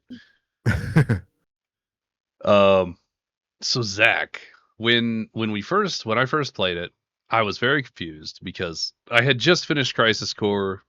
Zach is a literal badass. He's such a great character, and He he is. goes out in the biggest blaze of fucking glory. I enjoyed how his story ended, and then he's not dead. That was And that was the weird thing is I I played I played FF7 remake okay. when it came out, and it came out right in early COVID, I which was like also did, yeah. it was like, man, this is prime time. I can just dedicate my whole life to playing this game because I got nothing else to do. Yep. Can't go to work or see people. So, you know, Yeah. Just all might as in on well. it. It's like, hey, might as well catch up on all these games I've wanted to play. Awesome. Yeah. Um, and so sorry, I'm watching I have basketball on the TV, and two guys went to high five while not looking at each other and like flicked their fingers through the air. It didn't even touch, and I'm like, oh, that's awkward. The That's whole like excellent. TV just caught that. Like, oof. Anyways, sorry. Um, where was I going with this? I don't. Zach. Zach. Dead. Blaze of Okay, Glory. right. When I played Remake for the first time, Yes. I'm When gonna be COVID. honest, I didn't like it Hmm? because Remake had changed a lot of things from the original, and it Sure, was yeah. very different. And I did not. I had a lot of complaints because Yeah. I felt they overcomplicated things while oversimplifying things, and just it didn't hit the same way as the original. Right. Um, I still have some complaints. With that said, I've also learned that no, it's not a remake of the exact same game. It's basically, this is Sephiroth trying to change the timeline, and that's Right. where we're getting into these um alternate timelines and everything, as we're saying. And so with that information in mind, I went back and replayed it Hmm. and was able to enjoy it a fair bit more. Um, Yes. and Concur. when I replayed it, because honestly, when I finished it, I was just so let down by Remake when it first came out that Mm. I didn't know if I would play Rebirth. But it was only when I saw the trailer for Rebirth that I'm like, okay, I do want to explore this world. Yeah. Like, let's replay Remake and see where we're at. And so I replayed it on my own time, and I'm glad I did. But I played the Remake Intergrade, Yeah. so I had like the more full thing. I don't recall the ending of Zack living until I'm like, wait a second. That whole segment of Zack being like, hey, I did it. I'm like, what the fuck? Zack lived? Yeah. He's I'm like, did they? what? Yeah. And so like I'm like, now suddenly I was like, okay, I'm interested. Let's see where they go with this.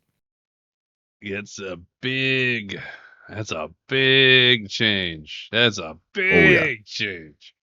Oh yeah. Because that fundamentally affects, I mean, so much as far I as mean, like lore and canon goes. it's a big part of Cloud's motivation. Once he remembers, sure. To a Yeah. certain extent. I mean, he's his own person by that point. Yeah. Which relatedly, I do find it interesting, and I've kind of clocked this throughout both Remake and Rebirth.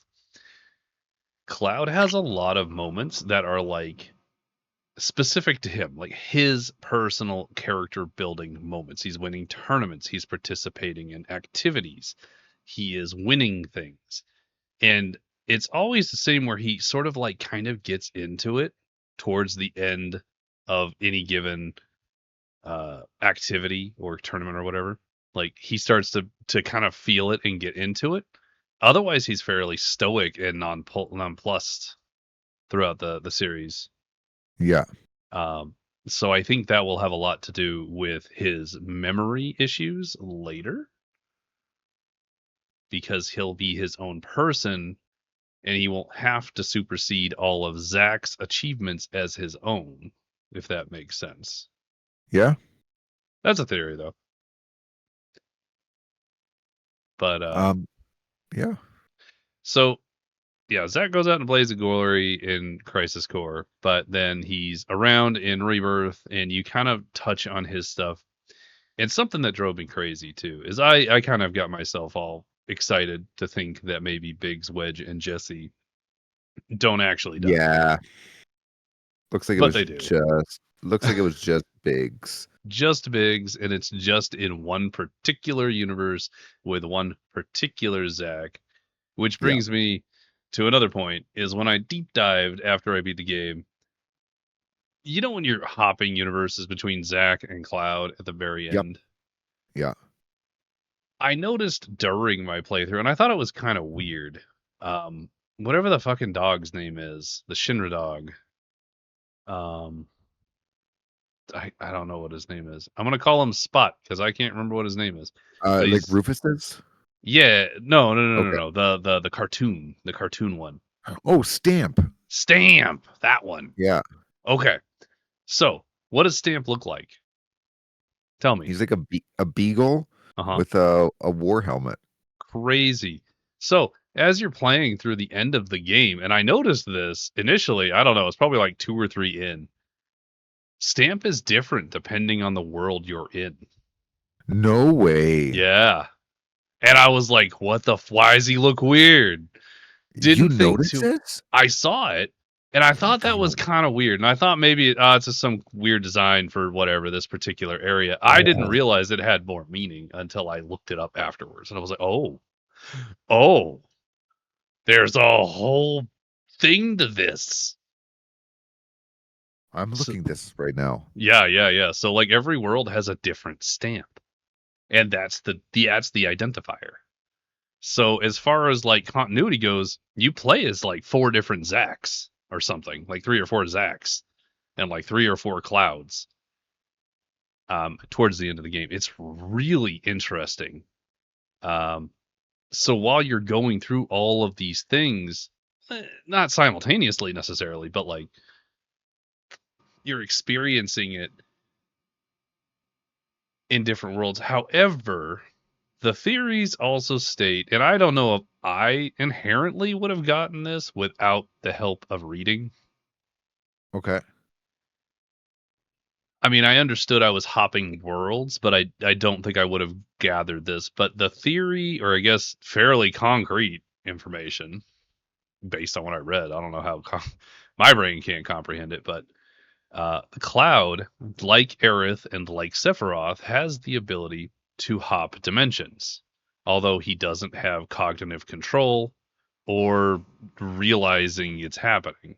But he can do it, which is why sometimes he's non-responsive. And like, when you're being carried into the ancient forest, that's a different world. Yeah. So he hopped body. It's really weird, man.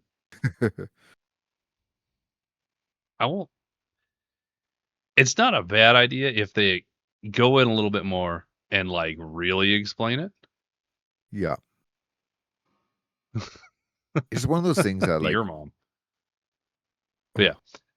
excuse me. Burden. Um, no, I think that once they, okay, I do have to say, Okay. at the start of this whole discussion, I asked if you knew the big plot twist. Oh, Um, I thought and we so okay, maybe I don't. I don't know. well, like prior to playing FF7, did you know that Aerith dies? You said no. Okay. The original. And this one, I So mean, I was I waiting for it. I want to say though, we were waiting for it, but how effective were they in making you think that maybe they won't? Because I definitely got towards the end and thought maybe they won't. yes, and I think that that's where the timelines worked so well. And the way that they like, it's like, hey, they hinted at Zack surviving. They hinted at Big surviving. Those guys survived in this one alternate timeline, which then basically ceased or whatever. Hmm. Um, but because they did, it made me wonder enough of like, well, we're all waiting for this because we all know it's going to happen. Oh Are yeah. they? Are they maybe gonna change it up? They played Is that that card the big so change? hard. And so yeah, they played it so hard to the point where when it did happen, Well, it still hit. yes. And not only did it still hit, but then they had the alternating like realities, Yeah, which actually I'm kind of thinking about it. Thank you for the drink, Burton, by the way. yeah, I'm gonna hydrate a little bit. Yeah. Um, I do have water here too, not just whiskey. same. So in theory, yeah, yes, Cloud has the ability to hop worlds. Let's assume that is Yeah, correct for all intents and purposes. Perhaps he was hopping between two worlds when she died, and in one world she doesn't, and in the other she does. yeah, Does that mean the world where she didn't die, she became proficient enough with world travel, I guess, world traveling abilities, that she could hop realities and timelines just like Sephiroth and kind of adjust it to find the right Cloud? Because she talks about that. yeah. Well, and so does Marlene, actually, now that I'm thinking Actually, about yeah. it as well. That's the thing is Marlene became a lot more of a catalyst in this version. Yes, she was more relevant. Yeah. Um, Um, there's just so much to content to cover. I Fuck. I know.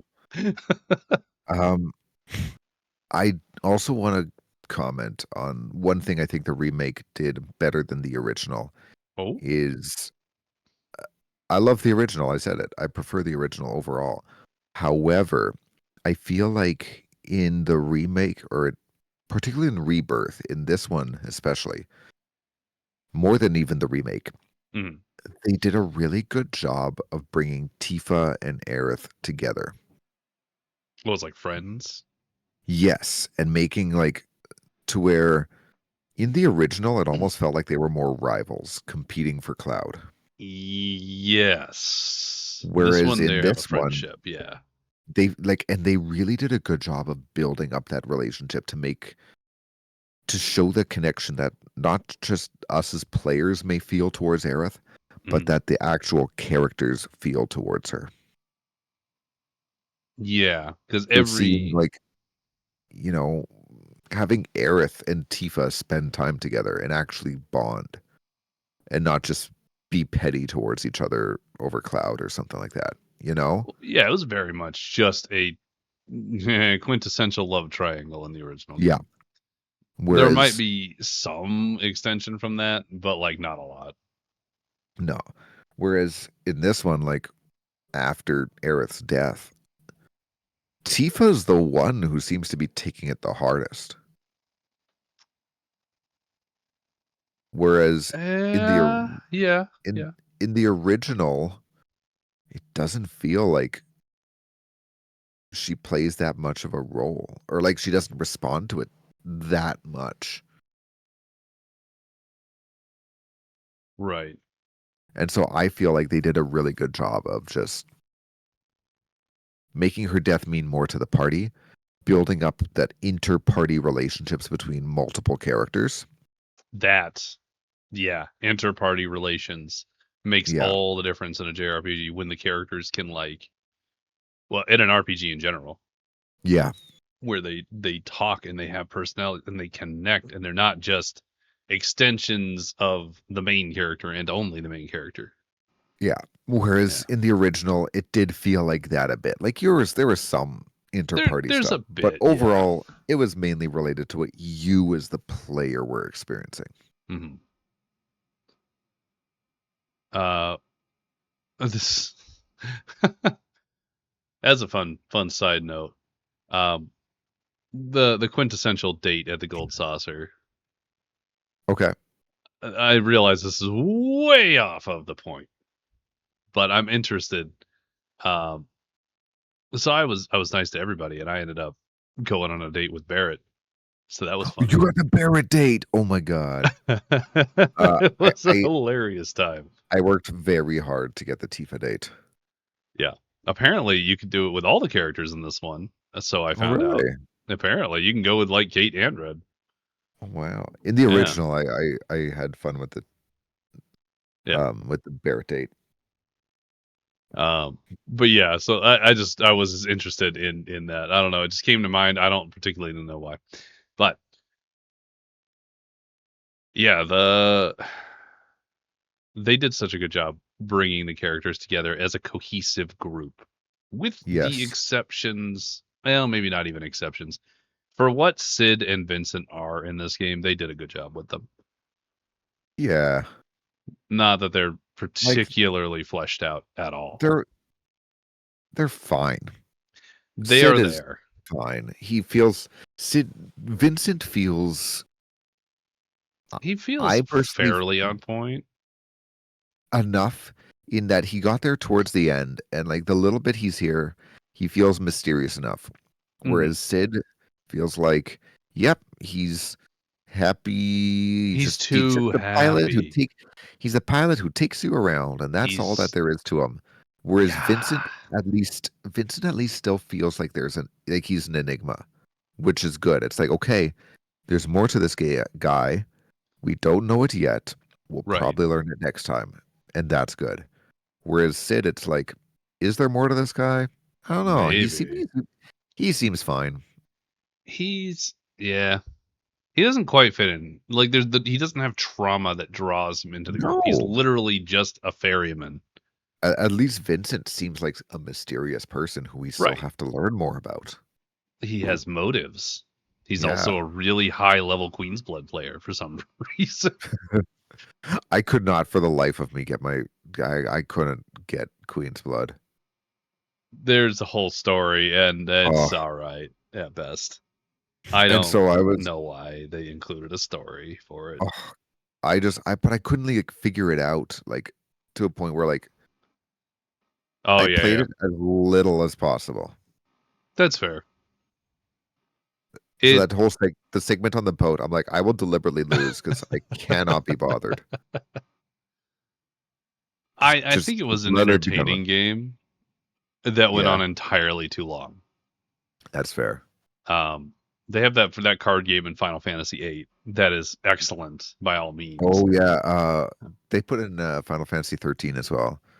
Was that Um, Tetramaster? I can't remember what it's called. I can remember what it looks like. Triple Triad, Triple Triad. Triple Triad. Yeah, that's it. Now that's a great card game, and I won't say Yeah. Queen's Blood is bad. As far as the minigame goes, that's a pretty great minigame to just chuck in and have scattered throughout. Great time, whatever. That's fine. You can do it if you want. But then, you also have fucking. I'm trying to remember the other ones. There was a bunch. It was like Fort Condor, which was funny and neat the first couple times I played Oh it. And then yeah. I was But then like, I am done with this game. I have to say, one of my biggest gripe, probably other than Sid, about Mhm. Rebirth is the amount of side quests, but also the repetition of those side quests. A lot of side Yeah. quests isn't necessarily bad, but a lot of them were just the same thing in the next map. Yeah, it was a yeah. Like I got really tired of the dog escort quests. Yep, exactly. Like that is Um, the first one that comes to mind for my brain, and I'm so tired of it. with that said, a personal favorite of mine was in the Cosmo Canyon area. Like this is already starting to be later game content. Mhm. Um, the one where you have to go do the photos of the constellations. Oh, I did like that. That was so I unique and I interesting. exactly. It was just a simple like, hey, go take pictures. It However, wasn't yeah. all the dialogue around it and like getting Aerith's dialogue Mhm. especially and like examining the beauty of the world, it was just this poetic beauty when you know what's coming for her that Mhm. it just made it feel so like it was this beautiful melancholy. And that's where it was Great such a word. simple it was just such a simple little quest, but I think that might have been my favorite quest in the game. And like totally optional, you can skip it, but it was such a beautiful world building and character building moment that's where like to me Mhm. that was a perfect side quest. It was so good. I absolutely agree. That one was very good. And a lot of them were just repeats as you got further. Like I think after clearing the grasslands and clearing Junon and Yep. then clearing the Coral Yeah, region. yeah, At that point, it's just the same stuff in new areas, which is neat and all, but like I'm tired. yeah. You could have found different ways to mix it up a little bit. And like Okay, it's like, you know what? Even if there's less quests, have less but more variety. yeah, I'd be fine. I'd be fine with I less think content, I like think all of us would have preferred less quests with more variety. or less quests with more like character building or like Yeah, inter-party connectivity yeah, or purpose, I should say, because a yeah. lot of these just felt like fetch, escort. I mean, isn't everything, but like Oh not yeah. all of them felt good, but not all of them felt bad either. No. And at the very least, I'd say the vast majority of them included some level of conversation, character building, something to make it worth my while. Yeah. Would I do them all again a Oh, second time on the hell no. replay? No. It's I'd a be a lot one more time. selective. Yeah, yeah, yeah. I had a follow up thought and I can't remember what it was. It's gone. Oh, no, I remember what it was. I remember what it was. Chadley. Fuck that guy. Sorry. Yeah, okay. No, absolutely. Same page. I fucking hate Chadley. He was already not a character I liked much in Remake, Yep. but I liked him even less in Rebirth He was because he was forced to be integral. he was just so forced and he would slow down the gameplay. And Yep. that's my big thing is I'm like, at no point should somebody slow down the gameplay. It's 20 I I'm like, it's 2024 when this game came out. There's no reason for it. Like we've moved past this. You know what I thought was interesting? A couple of things. First off, Chadley did the same thing they did in Crisis Core because I had just played it, and Okay. he's a hub for combat. You can do all the Yeah. challenges at him, and they could have easily integrated that into like little Shinra hollow stations everywhere or whatever. Yeah. That would have Yeah. been a simpler way to do it. And then, well, he's also the way that you get summon materia because it's so rare, if you will, here in this Yeah. game. But I have qualms with the way you get it. First off, with the mini game, which is a neat little mini game, but it feels weird to just push buttons in a sequence to like weaken a summon. I don't know. I don't know. I'd rather just have the materia be around the world and you have to Yeah, like fight a guardian for it, like a manifestation that's I protecting it or something. I would have loved that. That would have been so much better. It's Like you know simpler, how it each makes word, sense. yeah, each area has its own like mini boss, if you will. Yeah. And if they had done that with the summon materia behind it, that would have made much more sense to my brain. I don't know. Chadley is a waste of my time. Oh I yeah. find his counterpart, which is gender bent Chadley, more entertaining, Yes, absolutely. but like not better. No. I for all I know, maybe I liked her quote unquote better just because she was a foil and antagonist towards Chadley. I think And that might be it, actually. I'm just so anti Chadley. I'm like, oh cool, this chick pisses him off. I like her. Fucking every time I gotta talk to Chad, every time I run past Chadley, it changes to some like lo-fi chill step beat, and I'm like, you're ruining my soundtrack. No, legit. And like, man, I could not like when he would like randomly phone me, I could not hang up on him fast enough. Cloud, you found this next summon thing. You have increased all of the He's like, stuff that we Cloud. already fucking know. I'm like, shut up, shut up, shut up, shut up, shut up. Cloud, shut up. I Okay, don't it's want to not talk just to you. me. I'm so happy to hear that. Oh, yeah, no, actually, hang on. Let me check Oh, my notes. it's FF7 talking Chadley. points.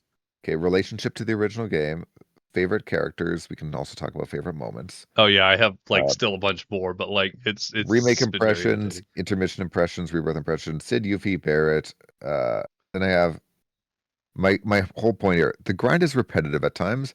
Chadley is annoying. Same general missions in each area. So that's my Yep. talking points there. I mean, we've kind of touched on that, but like, Yeah. So yeah, fuck Chadley. fuck Chadley.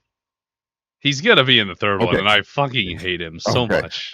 As a funny aside, I played Remake, and so I knew that Chadley existed. But then I completely forgot that Chadley existed. Oh I made a no. I made a character for a D&D campaign. I've talked about him.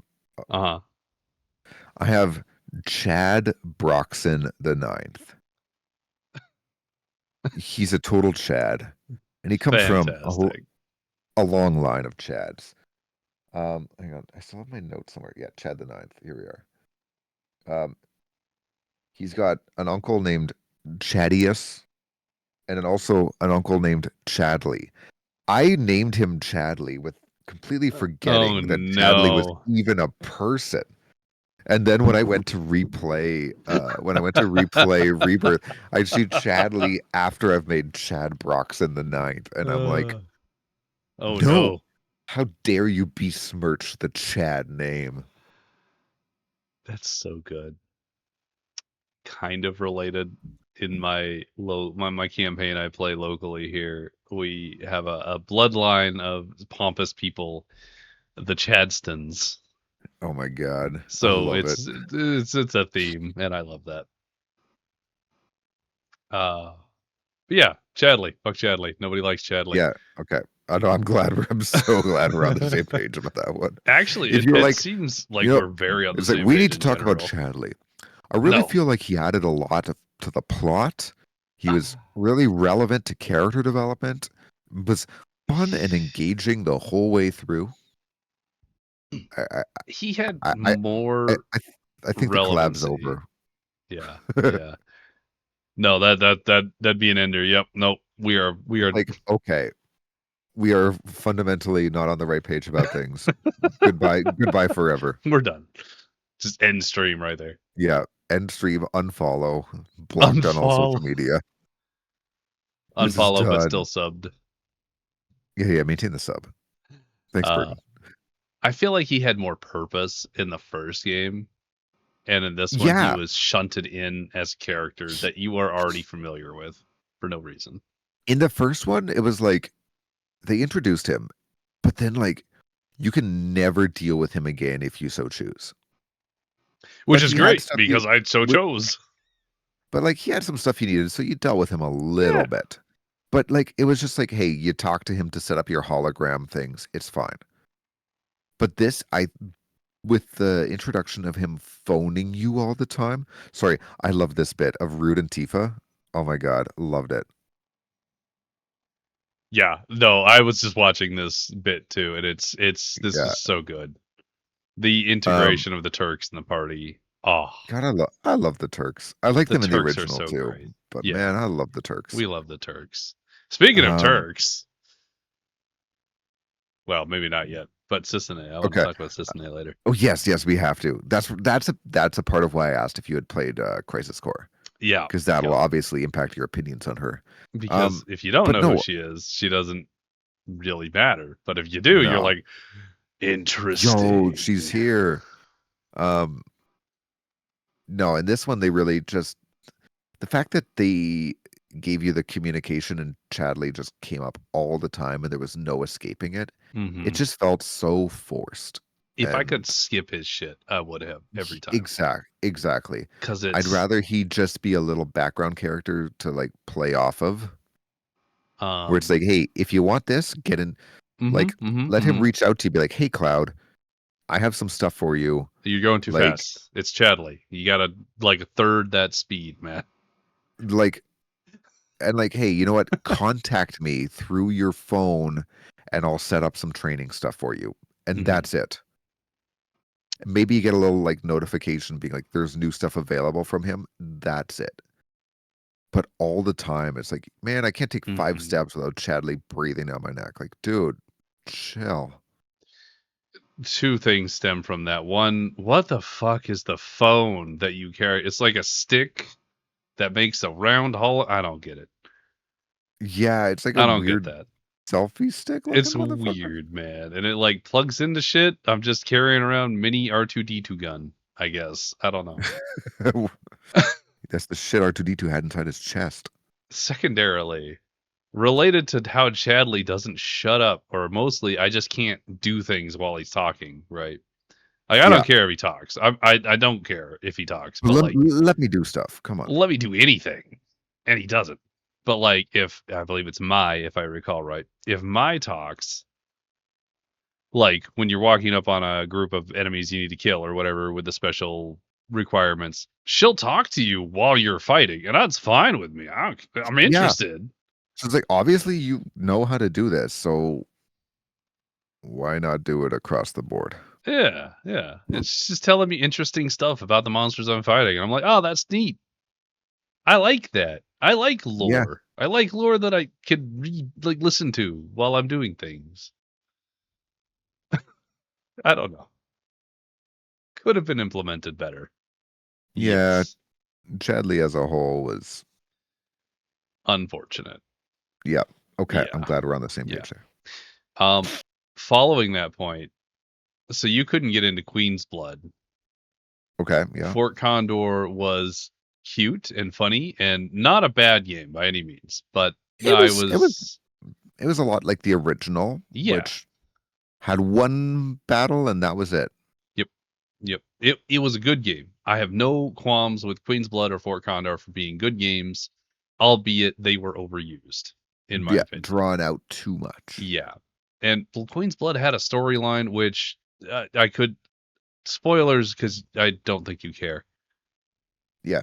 Um, big bad queen of jungle area got trapped in a card and is trying to take over. And you know that annoying bitch on the ship that like is the champion. She's got like pigtails. Yeah. She has the queen's card, and like that's what's forcing her to be the best. And then the card takes her over, and you have to beat the card in a game of queen. It's really fucking weird, dude, and That's a weird. unnecessary. Like, there's no point. I don't understand why they put it in. Um, lastly, with the games, I presume you did most everything Yeah. I did. in Cosmo Canyon. That little robot game. I don't remember what it was called, but you had Oh. the 3 lanes. It was Yeah. like a MOBA kinda. Yeah. I was bad at that. I And fucking hated it. I had to replay one of them like 3 times. And I'm like, man, I don't know. I'm ready to give up. It was so complicated for no Yes. fucking reason. I ended up just taking the given whatever, like the recommended loadouts and just overly populating one particular lane, dropping a heal, dropping a damage, and hoping I win. I just was so tired by like 4 games of it. I was like, I don't want to do this ever again. No, legit. I'm like, whenever I replay this game, that is absolutely something I will never touch again. I Never. did it again for the dialogue and stuff. And like that one had stuff related to Biggs, Wedge, and Jesse, I think. Yeah. Yeah, yeah, And so like because it has the other Avalanche team from Yuki. yeah. So I'm glad that it had stuff I enjoyed, but man, that minigame sure wasn't worth it. It's relevant, not worth it. Like I would absolutely implement some level of cheat code to not ever fucking play that game again. Yeah. I would do everything in my power to skip it. It's just not. It wasn't. No. Wild, but noted. I'm glad. Uh, Again, another thing. I'm glad we're on the same page. glad we're on the same page. Follow up, completely unrelated question. How do you feel about the cloaks and their implementation in this version? You know what? Um, Overall, I enjoyed them. Um, I felt like there was maybe a little more mystery surrounding them in the original. When you see them and they're just kind of like repeating like their number, or they have their number on their arm and they're just saying reunion, nothing more. Yeah. I feel like in this one they were a little more prevalent and helped move the story forward. Um, I didn't care for the escort quest you had to do for them though. Oh my god, that fucking escort quest. Were they all? I'm sorry. I'm a I was big scrolling on my fucking phone during that quest. Like I yeah. I'm remember it like, vividly. I all was right, so bored. where's the thing I have to fight? And that's one complaint I have about remake as well as this is Mhm. some of the moments it just slows the game down so much. Like even those moments Ooh, where you have to like walk. squeeze through an area Yeah. and it's like it just slows you down to the like most slowest crawl. And I'm If like, I'm okay, if I'm dragging my foot so slow that I have time to pull my phone out and look at yeah, like 5 memes while I'm waiting to like reach my point, it's too like long. I'm sorry, the Uncharted games are over a decade old and they have you squeeze through nooks and crannies seamlessly. So There's no then, reason like what's this game's excuse? But no, it shifts you to another thing and like the way you like slide and stop, hmm slide forward and stop. that full I'm like, stop. oh, like there's no reason to slow down stuff that much. Like the only reason I could think you would include so much filler as far as time goes is to expand the time that you spend playing, quote unquote. Right, like it's Yeah, you get 60 hours of gameplay, except that 5 of those hours are literally unskippable slowdowns on yeah, purpose. it's stuff that dragged it out Mhm.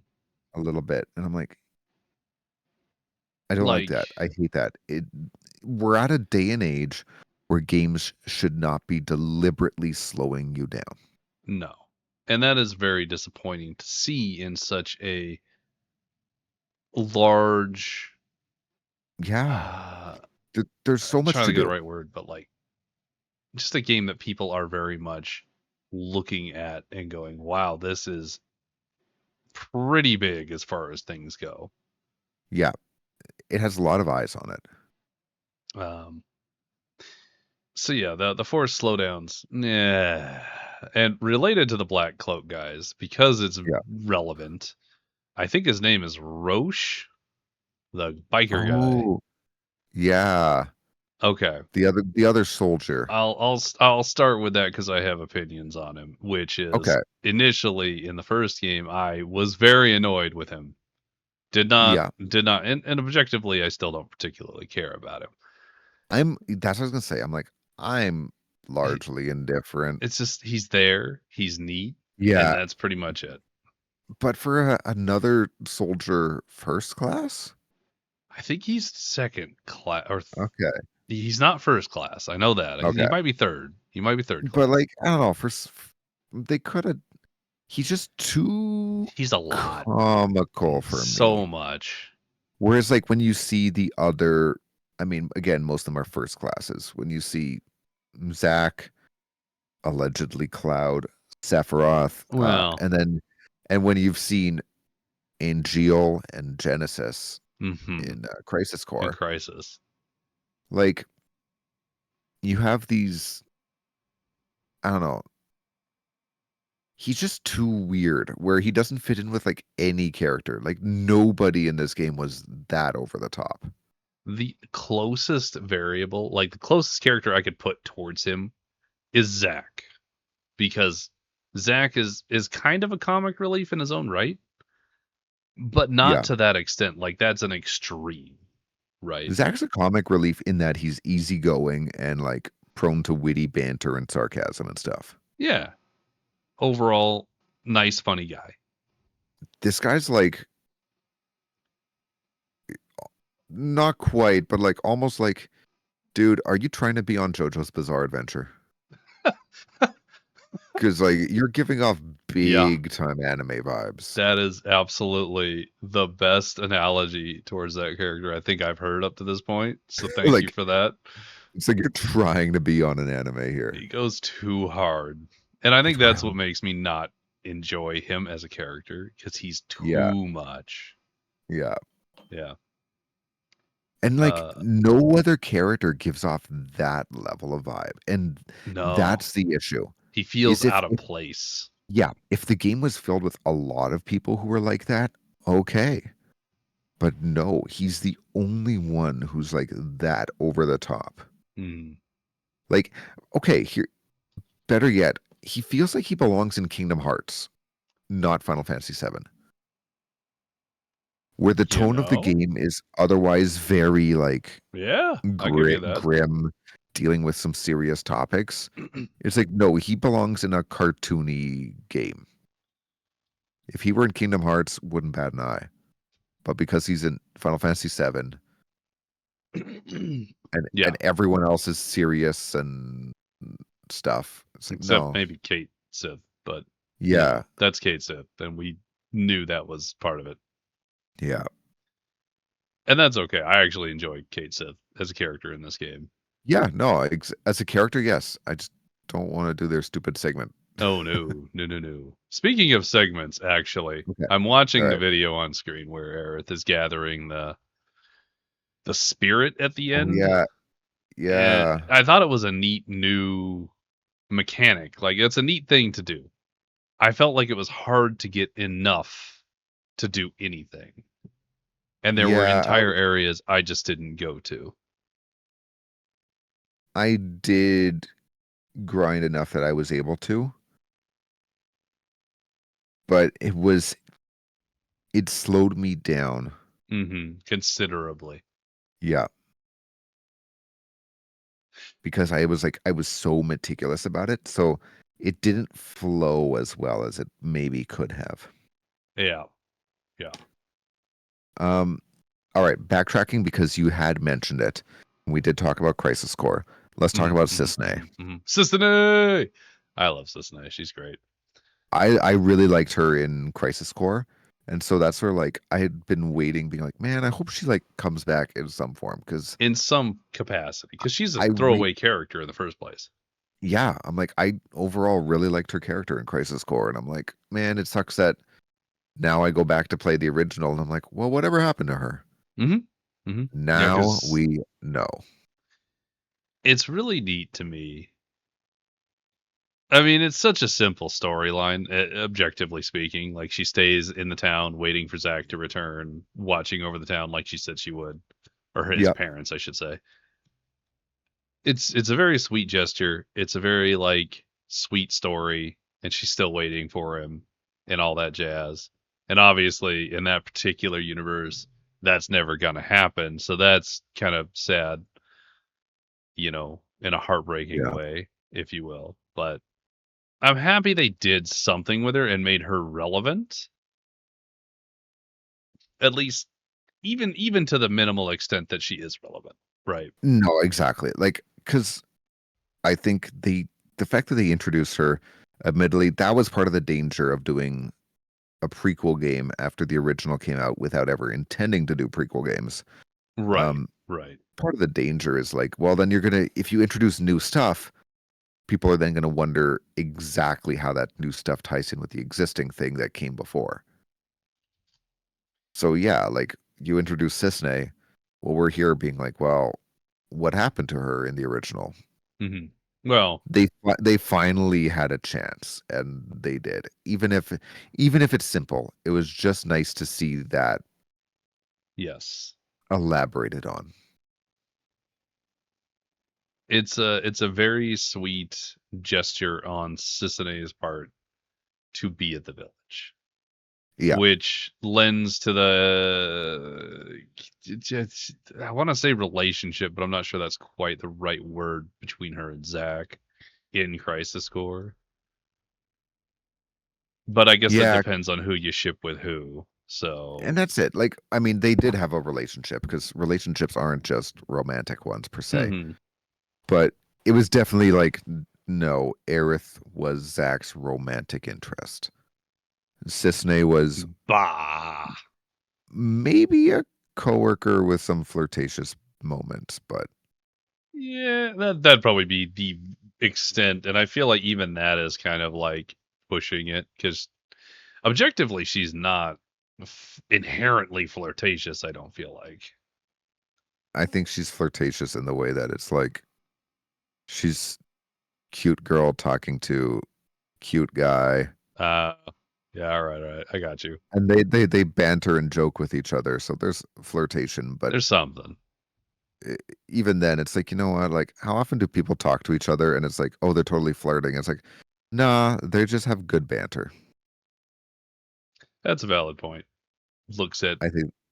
friend group at Mhm. large.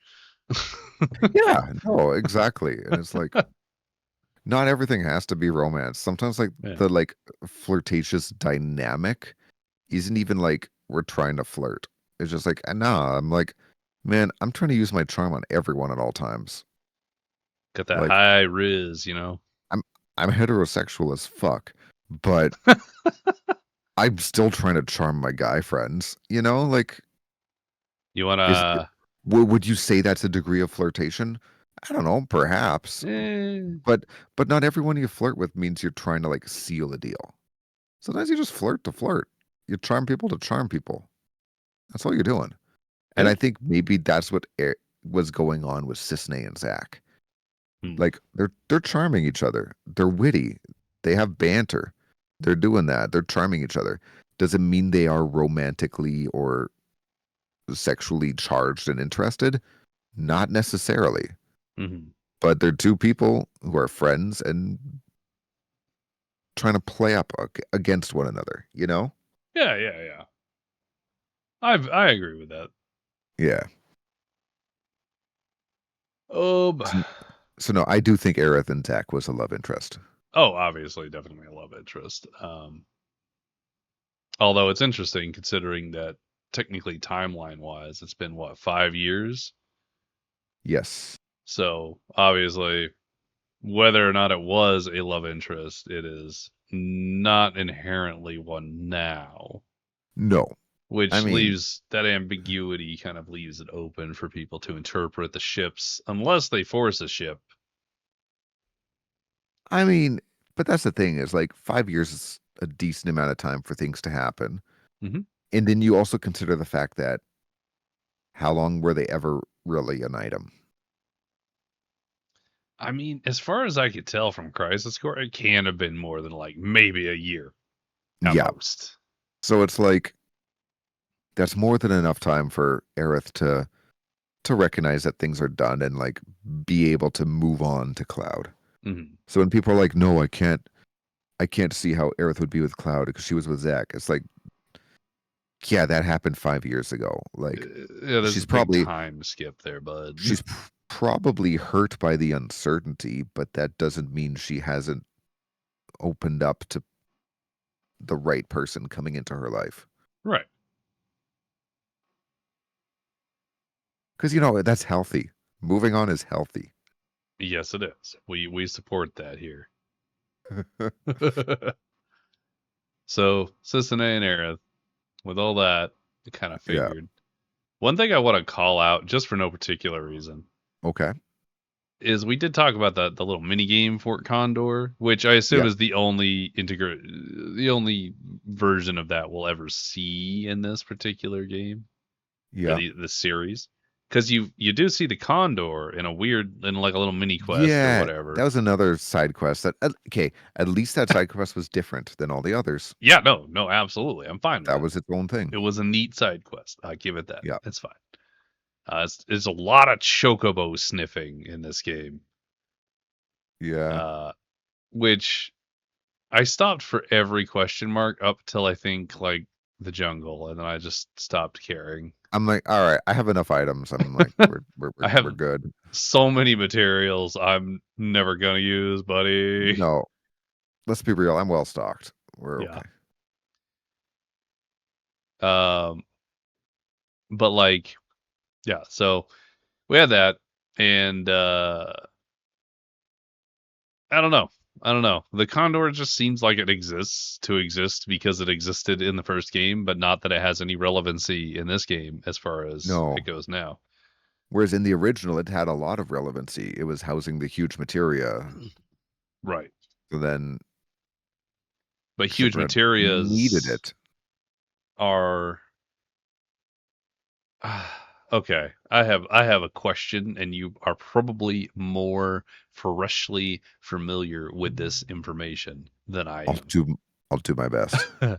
Far as the huge materias go, Yes. my understanding thought process was that they originally were only in weapons in the original game, but I don't know that Mm, that is actually correct. no, no. The huge materia as it was in the original game was they were all the byproducts of they were actually man-made by Shinra.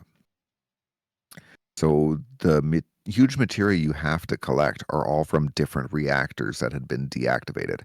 So one of them was in Mount Coral, and that's where you Mhm. had like the train mini game to shut it down.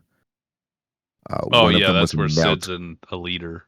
Yeah. yeah, Oh, and one you of get them the was ultimate in materia. The ultimate materia, which exactly, is yeah, so good. yeah. One of them was in Mount Condor, which they want Hmm. Shinra wanted because they're like, that's our reactor, and the people are like, nah, we have this extinct bird or endangered bird that's perched here. Like, respect the bird, and that causes the whole battle. Um, but no, they all come from specifically from reactors. Uh, so that's where, because a plot point was Shinra refining Mako for a number of reasons. One of them being to make materia to use as weapons, because Shinra are power hungry in so many different ways. Right. So yeah, huge materia in the original was Was just a very byproduct. much a Yeah. man-made Yeah. thing. I could not Um, remember during this playthrough. I was like, I, yeah. I just can't. Whereas It's been in a this while. one, huge materia is kind of ambiguous, but then also the weapons are implied to be a byproduct of the huge materia. So, like, the weapons have huge materia embedded in them, and that's what Tifa gets into, which was so Yeah. interesting, by the way, was going through the memory thing with Tifa and not that was weird. Yeah.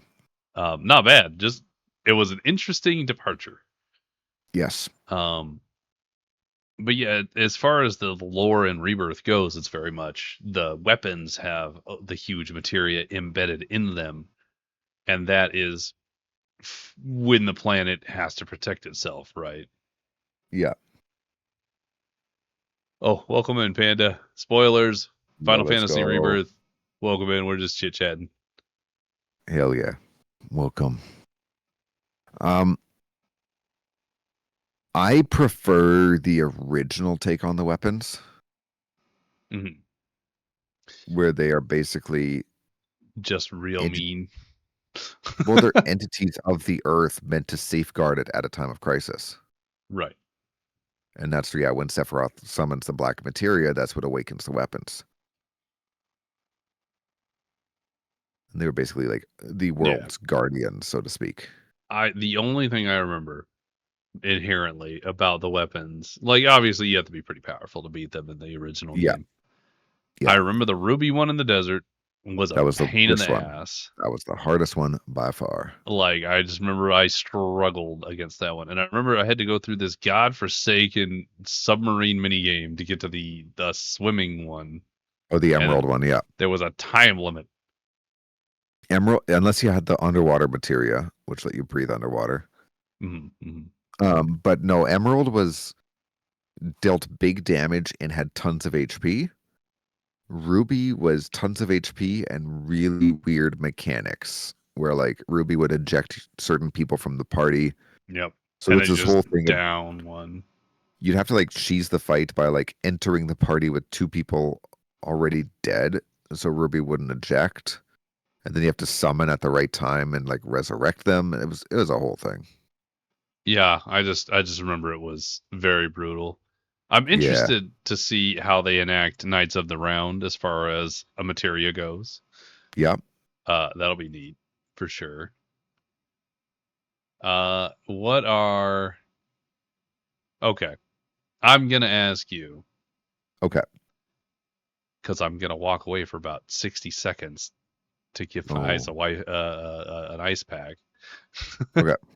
But what is your opinion on Kate Sith and Reeves as far as this game goes versus the original? Because it's very similar, right? It's very similar as It far is as it is very similar.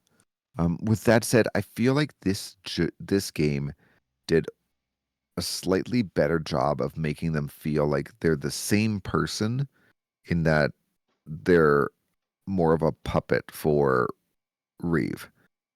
In the original, it did kind of feel like Reeve was like they did the things and they betrayed you, and it felt kind of like an afterthought where it was like, by the way, we're actually just a puppet for this guy. Ha ha ha. That's it. And so right. it, in this one, it felt a little more connected as far as making it clear that Reeve was controlling Kate Sith. Actually, Some, oh, I was gonna say, in regards to controlling Kate Sith, I did. Okay, originally when I was a kid and I played this game, I thought Kate Sith was the Moogle and the cat together, like yeah, they were the same, but they're not. Anyway, when you're what is it, in Nibelheim, and yes, Kate shuts down for a hot minute, yeah, and I was like, oh, they did address it. That's so neat. But yeah, if he's I don't know. Are you active all the time on the company dime, just playing a remote video game? And also, how are you getting reception in this temple? yeah, in the temple or like in the heart of a mountain or I mean, all these places. I know Shinra's powerful and all, but like, I don't know. I know. When you have like these temporal space-time manipulation things. But who's to say you can't connect that way? Like, if it just maintains what exists, right? I don't know. Yeah. I feel like there's some suspense, some. Uh, Suspension of disbelief. Thank you. Yes, that is what Yeah. I'm looking for. But I do think Reeves is a pretty well done character throughout remake and rebirth. Although I wish there was more of him. Yeah, I can see that.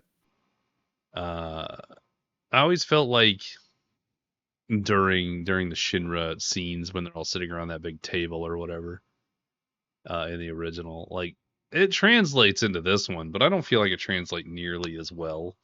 I don't know why. Actually, I say doesn't translate as well. What I mean is I think that the original game had the sense that there was a lot of cohesive plans. And in this one, there feels like there's a lot of straying storylines, Okay. i.e., Rufus has his own. I don't know what the fuck's going on with that.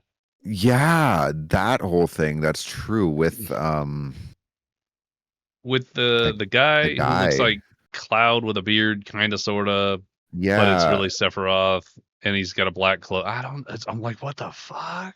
Yeah, I forgot about that. Forget that guy's name, but it's like he's really instrumental with like the war in Wu Tai because he's like a figurehead for Wu Tai. Yeah, he's an ex-soldier, and like he brought a whole bunch of because Yuffie talks about it a lot because they're the interim government or whatever, and they're leading the charge for Wutai independence or something. Yeah. I Yeah. don't know. There's so much to that where I kind of look at it and I go, was this necessary? Yeah. Or it's like and that's part of the problem I had with remake was it's like at what point are they convoluting things? I understand expanding upon it, but at what Yeah, point are you, yeah, convoluting the storyline? that's my biggest concern with how Rebirth went. More so than Yeah, remake, because remake, and the Fates or whatever, the Whispers, yeah, which I, I'm interested in the Whispers. I am, yeah, but they're but confusing and there's like 3 different kinds, I guess. I don't. There's the black ones. They're the blacks ones that Sephiroth controls, and then there's the white ones, Yeah, the ones that which are helping you the planet controls, to and like then preserve the fate. it's see, I got lost. I don't know. Even now, even after reading all the Reddit stuff, I still am like, I don't know. Well, what do people really know online? No, that's valid. But like, I don't know. I understand that there are multiple universes, and the Whispers are interconnected in such a way that they are guiding the fates of all the worlds to culminate and save or hinder the planet's protection slash the party succeeding and Sephiroth succeeding on the other side. Yeah, It feels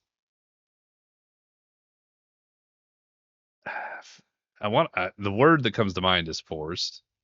That's not quite right, but convoluted could be the right word. It's a yeah. lot. Where at times it does just like, at times it just feels like it's expanded upon to expand. Yeah. Which, and this is related, Okay.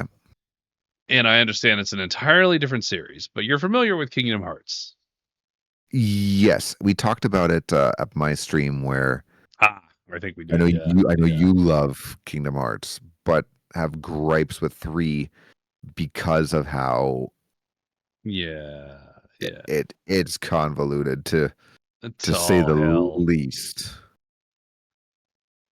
I mean, my concern, because it's made by the same director, right? Yeah. And this was my concern with Remake too. It was my concern with Remake, Rebirth, and Reunion whenever it comes out. Yeah. Is like, there are the makings of greatness here. I can Yes. see it. Whether it's executed in a way that is exceptional or a complete and utter failure is yet to be seen. It really does feel like all of it is going to hinge on Reunion.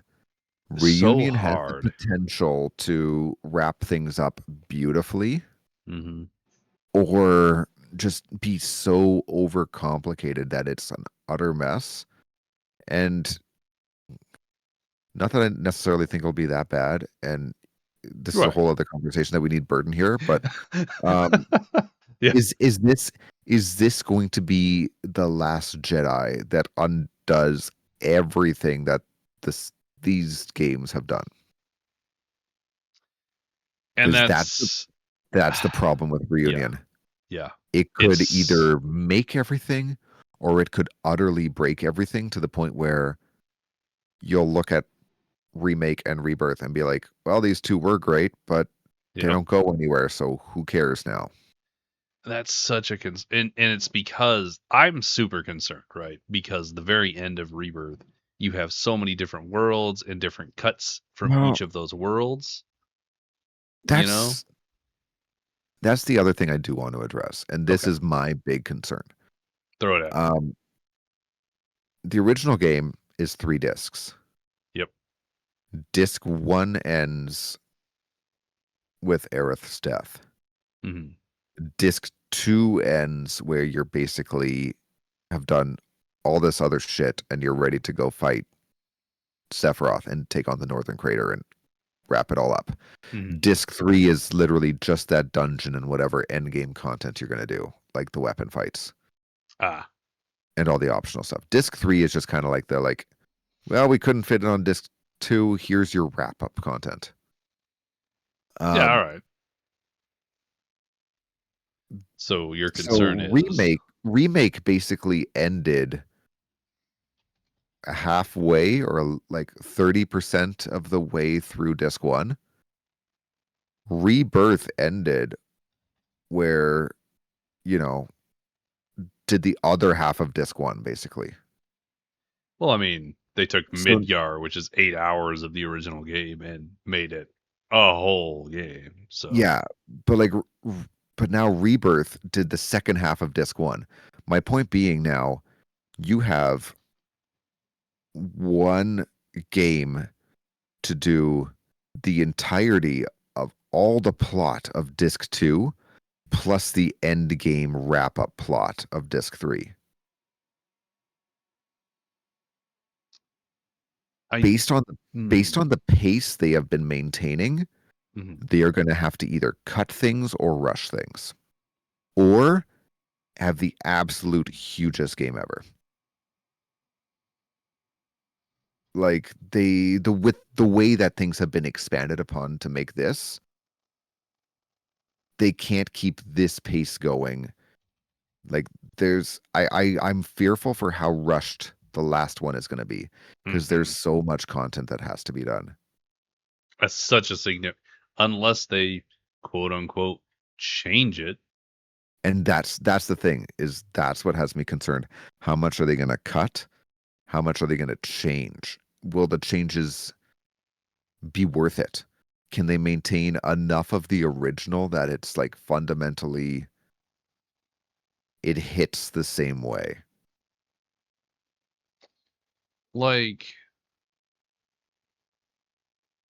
yeah. So yeah.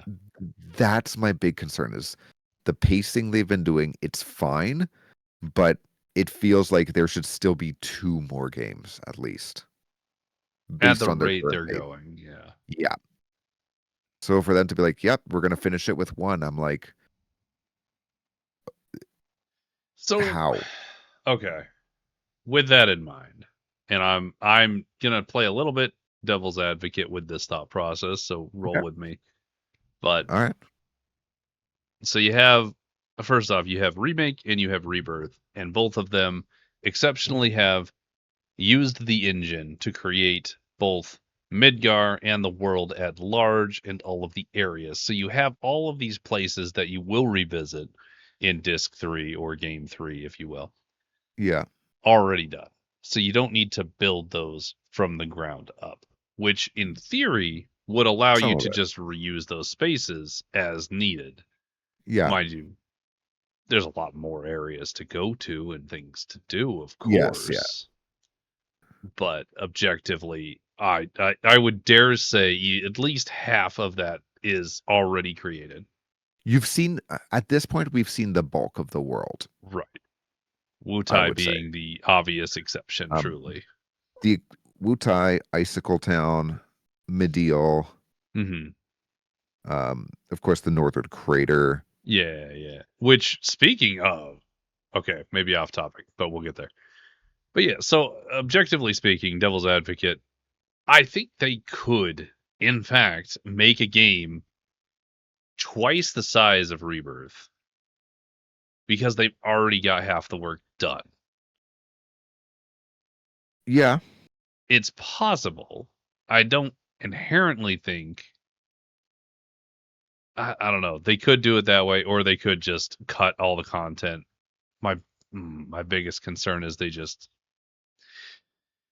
make it super convoluted with multiple worlds, and you're starting to world hop, and you got to find all the characters in different worlds and bring them all together, and they're all the same people, but they're not because they're from different worlds, and you gotta fight Sephiroth in the prime world. You get my point. That's starting to sound so Kingdom Heartsy.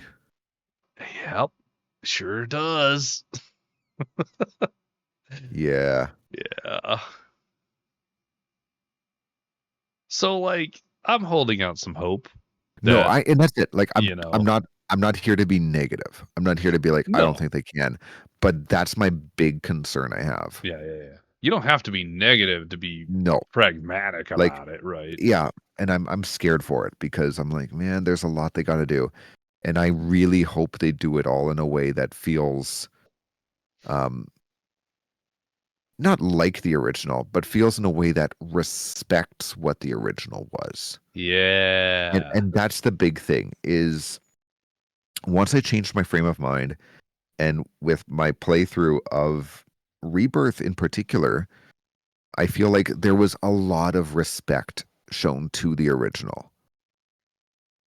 In And Rebirth. that's, yes. Hmm. And that's what made me really enjoy it. it was still a very different game than the original, and it did Oh yeah. lots of changes and stuff, but it respected that content and what it was and those who played it. Yes. And I liked that. Respecting the fans, the diehard fans of the original game, Yeah. is the only way this game would make it, to be honest. Like, yeah, you can get new people, sure. Yeah. But you have a guaranteed player base at this point. Oh, exactly. I mean, for how long did people want Mm-hmm. the Final Fantasy VII remake? People So wanted long. it forever. I remember the tech demo of Oh, the oh PS3, yeah.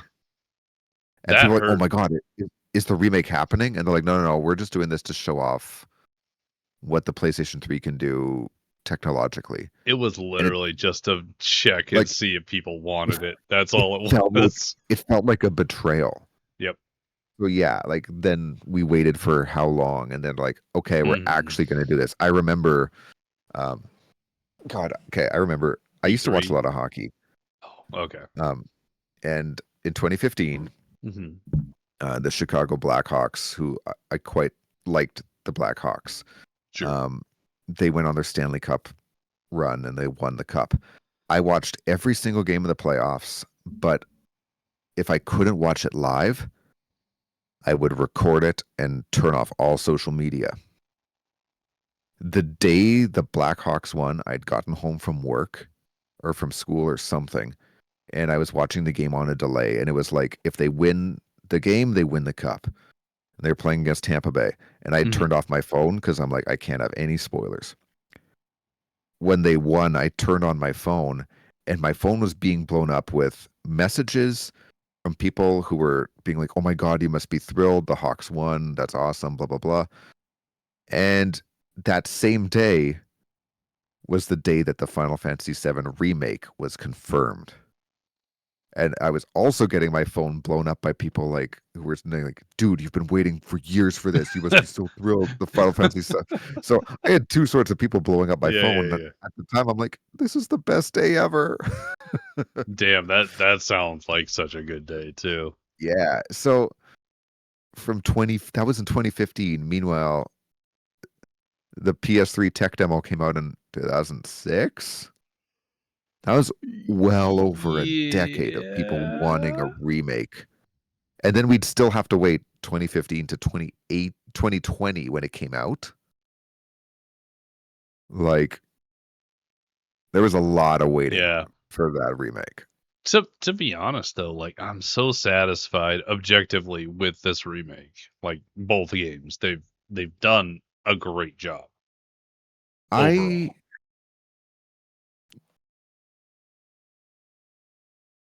I feel like maybe I would have preferred a more one-to-one remake. Rather than With expanded. Yeah, with that said though, Mm, um now that I have changed my frame of mind, I feel like this is a good way to do something different 'cause like without drastically just doing like a whole other spin-off, you know? mhm, mhm. If they did, and honestly it's double-edged sword no matter what you do in this situation, because if you do a one-to-one, you're gonna have people who are like, ah, you could have made changes, you could have Yeah, expanded, but exactly. And that's it. So you know, while for me, I don't necessarily think it's perfect and I had to have a fair bit of gripes, yes, same.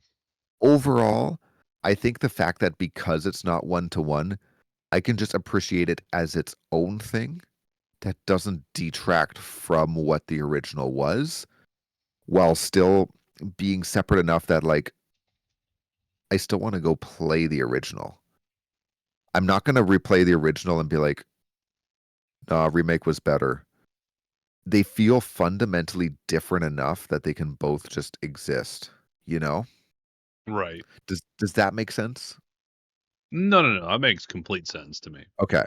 And I think that's what I do like is that it feels different enough that by playing the original, I'm not gonna be bothered. Whereas if they were too close, maybe I wouldn't like the original as much anymore, or it'd be tough to play because of the closeness. But yeah, they feel fundamentally Yeah. different enough that Yeah. yeah, Yeah. Yeah. I understand what you're laying down. Absolutely. All the respect to the original, love the original. Absolutely one of my top 3 games of all time. yeah, I would not say that these remakes have hit even the top 10.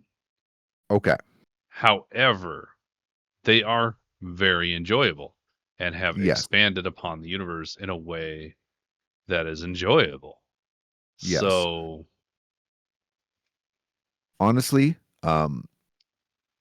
to touch on this and just to yeah, really simplify things, I think my favorite thing about the Reaper or the remakes, both of them, yeah. has been just getting to explore the world in a more fleshed out way.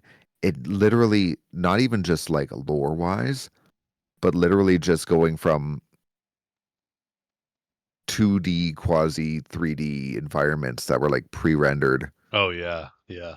to these full-on immersive expanded upon locales. And so getting to see these, I was a kid playing these games. I had a big imagination. And Mm. so like to go from exploring like these, hey, here's Wall Market. It's this like picture that you're basically interacting with to Right. now going and like running around Wall Market and exploring every nook and cranny, seeing how it all fully connects, and then exploring Calm. And like, I don't know about you, but I kind of like being an imaginative kid. Yep. I like kind of filled in gaps of what these worlds would look like beyond just like, here's your little picture of the city, you know? Like I imagined more of it to try to like flesh it out in my mind because I Right. loved having an imagination. So to get to play these games and actually see them fully expanded upon, like thoroughly in full 3D, it was it's beautiful. Running around and seeing what all of the world looks like. The I way I it was love imagined. Yeah. yeah, like I was gonna ask, like, what were your favorite places to explore in this game? Because like I explored everything. I like Mhm, took mhm, every little mhm. back alley I could find, being like, what does this look like? What does that look like? Yep. Yeah, I'm the RPG player who looks thoroughly in every environment. I love exploring cities. I Yeah. love like going to a new environment. Like, all right, I'm just gonna go look around at all this. But yeah, no, all like I love being able to explore the world. I think the way that it was really intended, but was technologically limited at the time. Yes. So that is a very lovely thing, especially because it you can do so much with storytelling Yeah. with the way games are now, and it brings me a lot of joy because honestly, the stories in games is a lot of what drives me to play them if it's an Yeah. RPG, which it should obviously, but like Oh yeah. those are the ones that stick in my mind. Those are the ones that take up space years after I finished playing them. So Final Fantasy, like Ultima, like I don't know. There's tons of games that stand out to my brain. Yeah. Well, because a role playing game really, I feel like just the way the dialogue is presented and everything, it really allows itself to be immersive as far as the story goes, Yeah, more than others, where sometimes it slows things down. I mean, But I don't know, not always. yeah, Like God of well, Is the new God of War a role-playing game? Debatable. I've actually never Um, played any of them. It's on my to-do. ooh, ooh. I got a lot. That's a whole other thing I have a lot of thoughts on. But God of War is brilliant. Um, That's what I hear for sure. yeah, but yeah, I just role-playing games lend itself so well to stories to be told. Yes. It's just it's a And it's a whole nother medium for a story to be told in, one where you interact as either the or a main character. yeah, You're in the and I hot think, seat. and that's where, like, for me, I just loved, with the story being told, I love being part of the world, experiencing all of it, and Yes. to get to see, yeah, again, the technological limitations of Seven to now the peak of technology that we got today, with just how huge, like, it blew my mind how big Rebirth was. Um, Actually, yeah, it's like, it's pretty fucking big, man. Remake was sizable, like they did it, but Midgar felt You're appropriately contained. sized for what it was. Yeah. But like, yeah, once they let you out of Midgar and you're like going around on your way to, like, once you leave Calm and make Mhm. your way to Junon, it's like, oh, this is big. Mhm. And then from Junon, once you get over to Coral, it's like, oh my God, this is big too. It just keeps It's going like, and is every place really gonna be this big? Yes, oh, they all are. that's a good And point too. they're so fleshed out. And like, Like, again, like, coming back to it, you and I are the people who want to explore all of it. So yeah, uh-huh. I explored every single nook and cranny I could find in those maps. Yep, I yep, ran yep. around everywhere I could find in Calm. I talked to every single person because I'm like, They I have want to immerse nothing them. interesting to say, but I talk to them all the Yeah. same. Well, Yep. and that's it. I'm like, I grew up playing this game. I loved exploring these cities when they were just little pictures. Yeah. I want to take in every drop of what this is. And so I did that.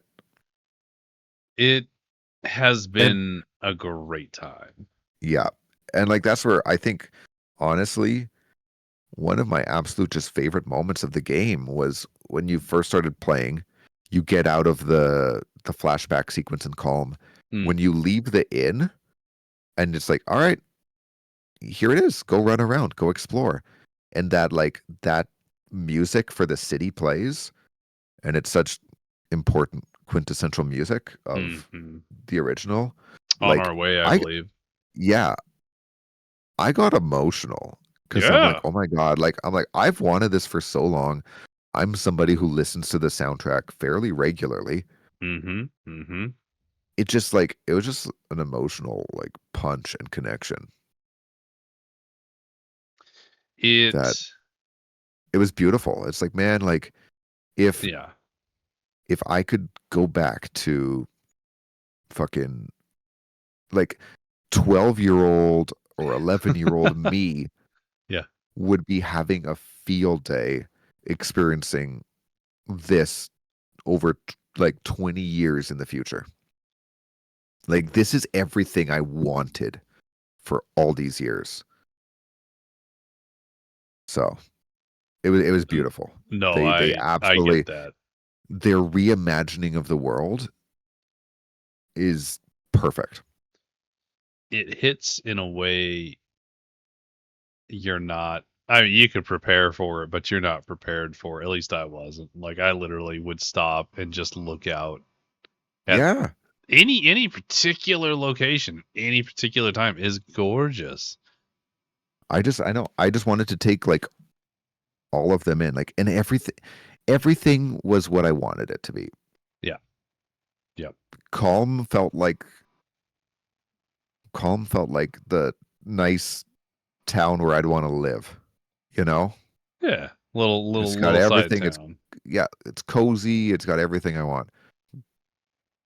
Costa del Sol feels like the resort I'm going to go to on vacation. Like They did fully so fully good. fleshed out, like to the max. Yeah, They did a really fully good job with imagine. Costa del Sol, honestly. Yeah. And Junon, both the like fucking wheelies. oh God, yeah.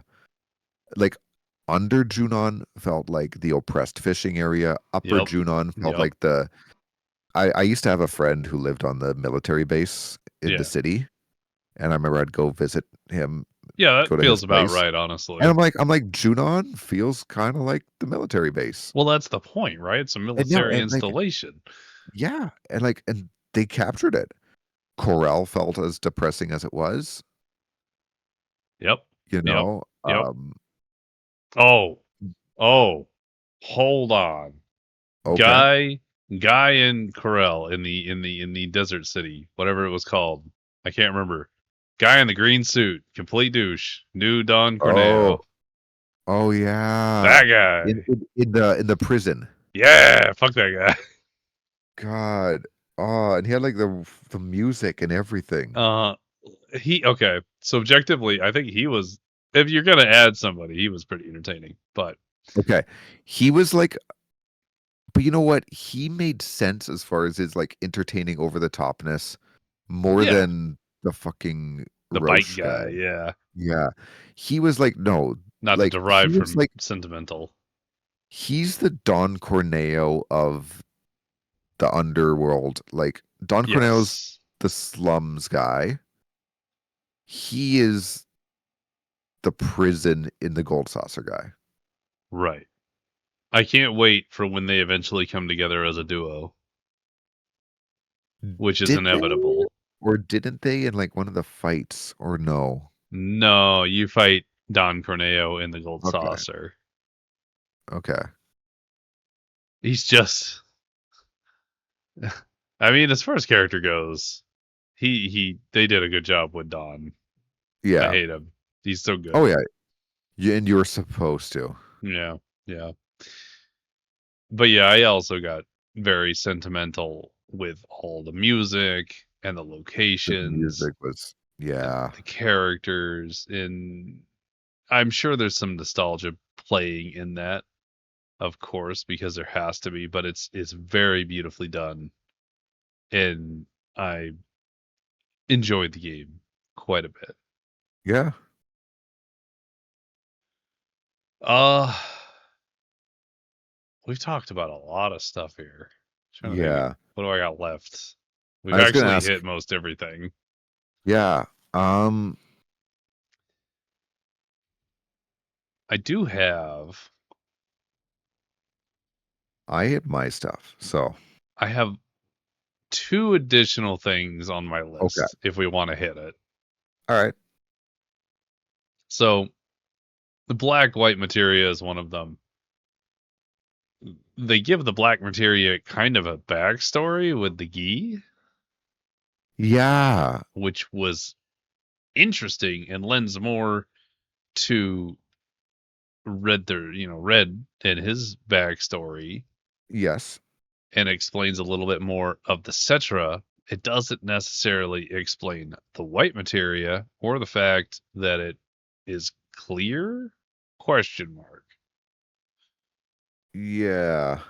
I'm still not super clear on why or how the white materia functionally exists, other than she has to die to empower it. But then she gives the clear one to Cloud at the end of the game, and he just has it. Yeah. Ooh, nice one, Bird.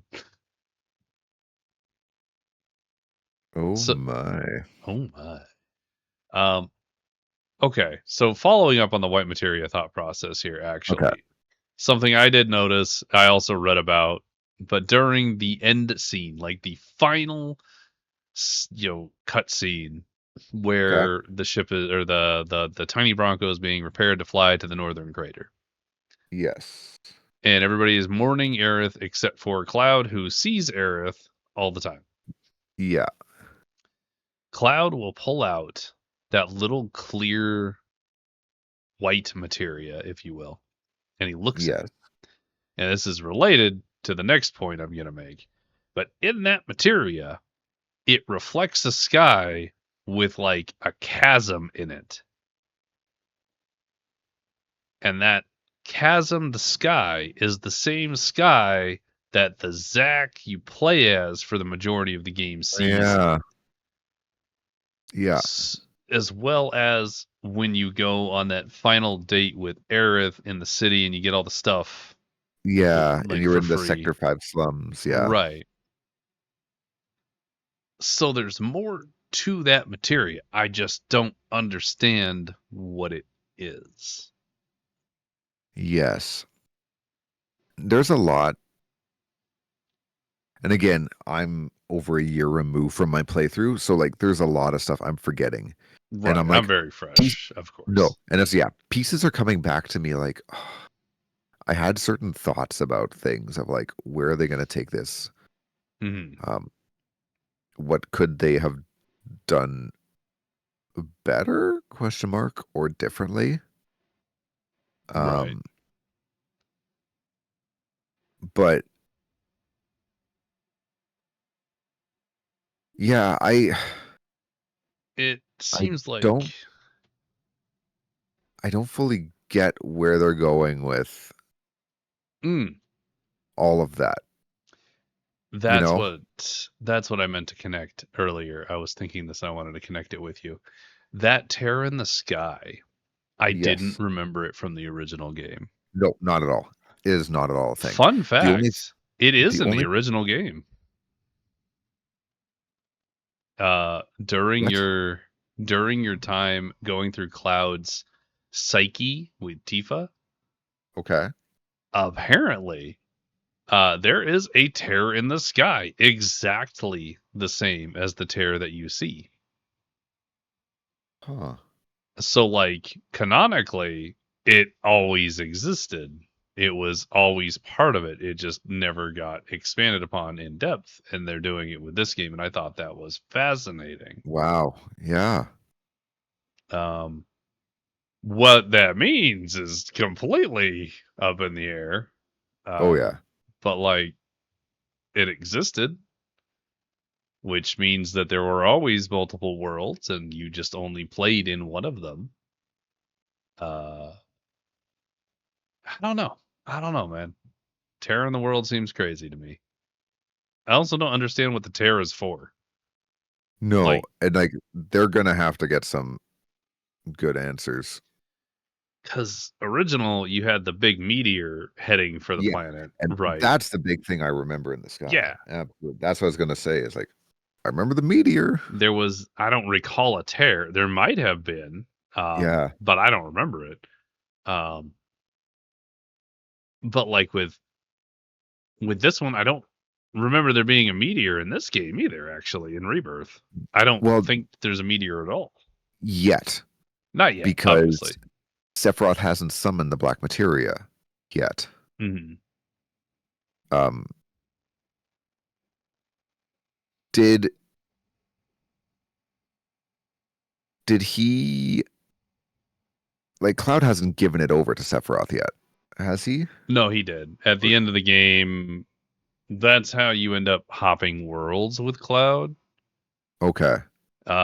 He takes over Cloud and makes him basically be a dog and fetch the black materia for him, and then he gives it to Sephiroth, and Sephiroth floats off with the black materia, and then Cloud goes to kill Aerith, and in the very last second after Aerith falls off of the cliff into the abyss left by the Forbidden Citra city, he remembers who he is, and he breaks his hold that Sephiroth has over him, and he dives in after Aerith, and then they start hopping worlds.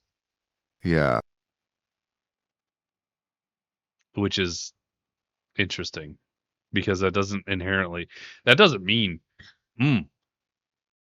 if you dove into the hole with Aerith, in theory, in my brain, there's no guarantee that that's the same Aerith and Cloud that dove into the hole, or maybe it is, and they just took over the inept Aerith and Cloud that were in comas in the world Zack was in. They just were like, no, these bodies are gonna die, and just whoop. opt No, that's existence true. is. And that's where there's so many questions about Mm-hmm. once you start really getting into, well, which one is the real one or whatever. It's just so many layers to Yeah, handle. they're gonna have to really clearly do this in the third game, Yeah. or they're going to lose the fan base around this game, really, Yeah. And which that's where sucks. and that's the danger. There's so much they still have to do. There's Yep. so many Yep. alternate concepts that they presented that need concluding and need to be cohesive and not just a convoluted mess like certain other Yeah. games. Absolutely. I'm I not saying mean, they can't do it, yes, they could. They but could. They could learn but it from just mistakes that they made yeah, with other games. but there is a lot that Yeah. there is. There's also the interesting implication of Aerith having not died, at least not in another universe, as well Yeah. as Zack and his multiple incarnations not dying, because at the very last scene with Zack, he kind of like falls into a, I don't know, spirit hole, I'm gonna call it, that Yeah. Aerith leaves for him. And it Almost like an doesn't, out. yeah, he doesn't die necessarily. He just goes into the hole, and that's the end of what you know. And it's like, all right, well, he could be alive. I don't know. Yeah. They've once again left things very ambiguous. It's so ambiguous. Um, there was something I'm trying to remember my train of thought because again, this was a year ago Yeah, yeah, about yeah. how to justify like Cloud's distrust of the people around him. I with something Sephiroth said of like Genova could be anyone. I would have liked. I felt like that theory didn't get expanded on enough, and I think that um His distrust of other people. yeah, like where he starts to turn against the party more Ah, and become more hostile. Cause yeah, like well, that was a different Cloud. That wasn't this Cloud. yeah, but also like but him not trusting Tifa and not trusting Aerith and wanting to kill Aerith and stuff like that. Mm-hmm. I feel like that could have been more. I don't know. Oh, I had more connections when I freshly played it. Now I'm trying to piece things together in my mind based on a year's memories and being like, yeah, yeah, yeah. I had something here a year ago. What was it? Like Tifa in this one. Okay, like first off, she never really corrected Cloud in the original one in the first No, place. no. In this one, she doesn't seem like she inherently has a lot of memories, as far as I could tell. Maybe I'm just misreading it, but like she is just as inconclusively remembering as Cloud of that day I mean, to be fair, or that time. you you could always chalk it up to her trauma. Right. It could be Be like, trauma. well, she literally lost her dad after watching everyone die. So, It all right. it could be, and based on Crisis Core's lore, and this one I'm not so sure about because I did run through Crisis Core pretty quickly. Yeah.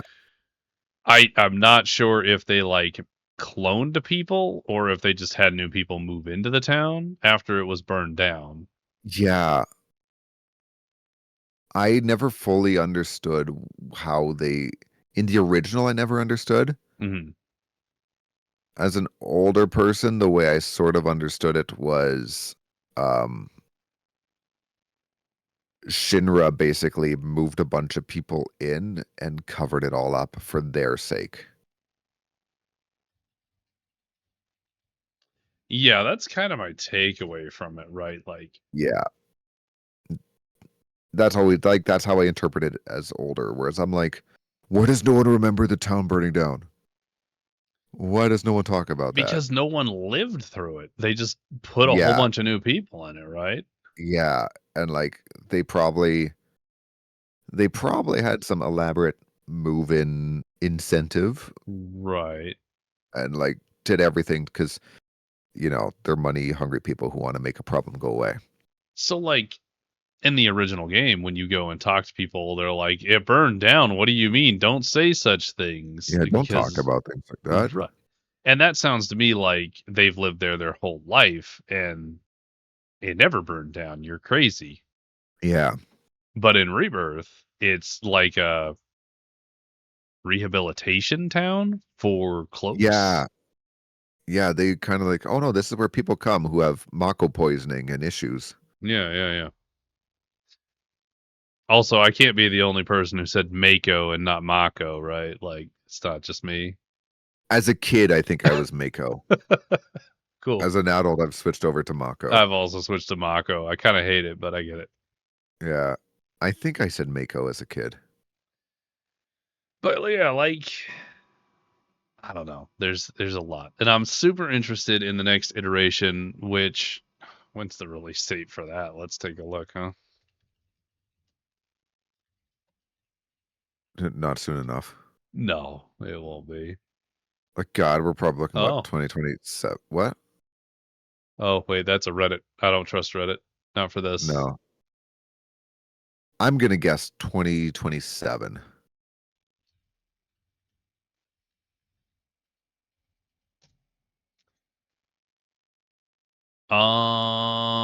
There are no official No. predictions, but it is 2027 is the prediction on multiple sites. Okay.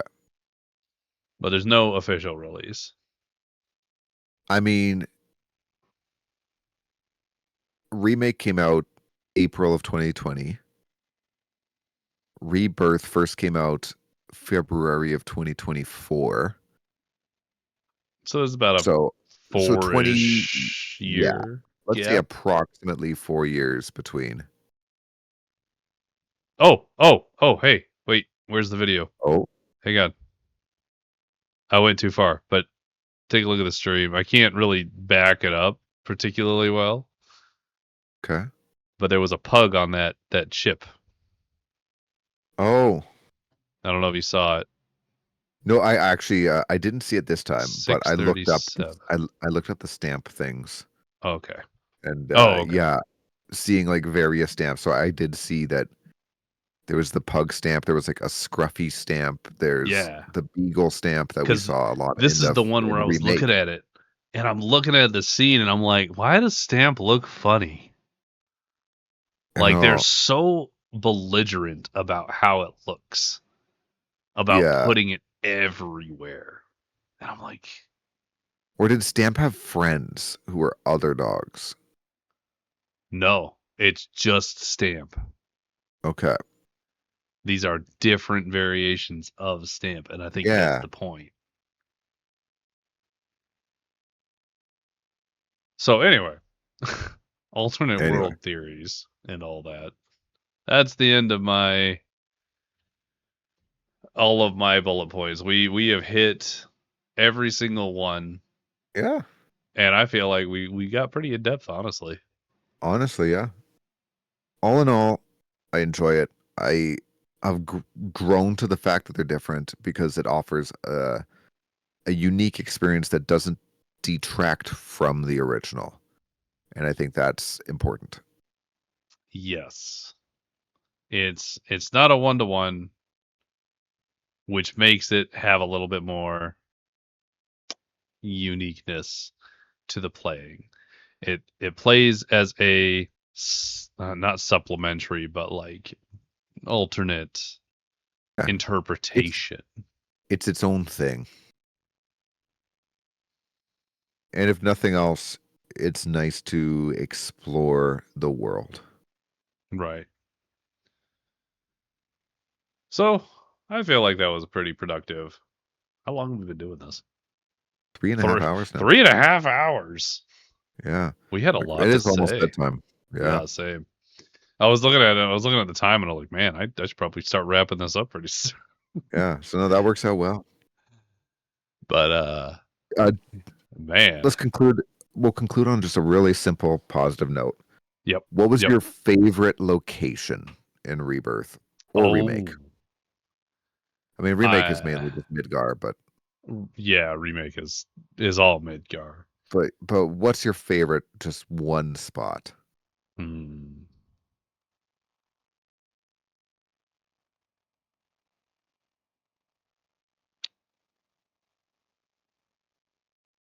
You know, I think simplistically, I really enjoyed the grasslands. Okay. Like, it's the starting area and all, but Yeah. like, it was real nice. It's nice, it's fleshed out, it's beautiful and green. Not the You got nice swamp though. hills. No, But that's to no. be expected. It's a swamp. Yeah. For Uh, me, yeah, um, not so much the overall area because I'm not a desert guy. Deserts and yeah. games I don't appreciate much, I but hate I deserts. I loved Cosmo Canyon otherwise. Like just the specific spot Mm. and seeing how they like made it feel so like with going into the mountain faces, the elevation differences and that it was Oh really yeah. cool. Very vast that was such a cool place to explore. And as a kid I always thought like, wow, what could they like make this out to be with really high level technology? Mm-hmm. And Well, yeah, we got to see it and it did not disappoint. it did not. The verticality, as you get further in the game, you get a lot more verticality for sure, Yeah. which is a nice transition into more difficult thinking, but you're already very familiar with the controls, so it's not a problem. Oh yeah. The different chocobo per area I thought was a neat Yeah. bit as Actually, well. that was a nice way to play up the like different chocobos than without having like a world map in the Mm-hmm. same way that you Mm-hmm. did before and needing the various chocobos. This made sense to like almost say like, hey, these chocobos are for Right. this region because of this land, which makes total sense. Yeah. Yeah. I agree. But Cosmo Yeah. Canyon is a great choice for a final question there. Excellent. Yeah. Um yeah. This is a fantastic chit chat. Burton, That thanks was for fun. sitting through it. I'm so glad that you thought of this idea all yourself. Ah, yeah, Originally. totally me. I just came up with it one day. I woke up and I said, "Hey, you know what would be great is my idea to have this conversation about Final Fantasy with God." Full credit.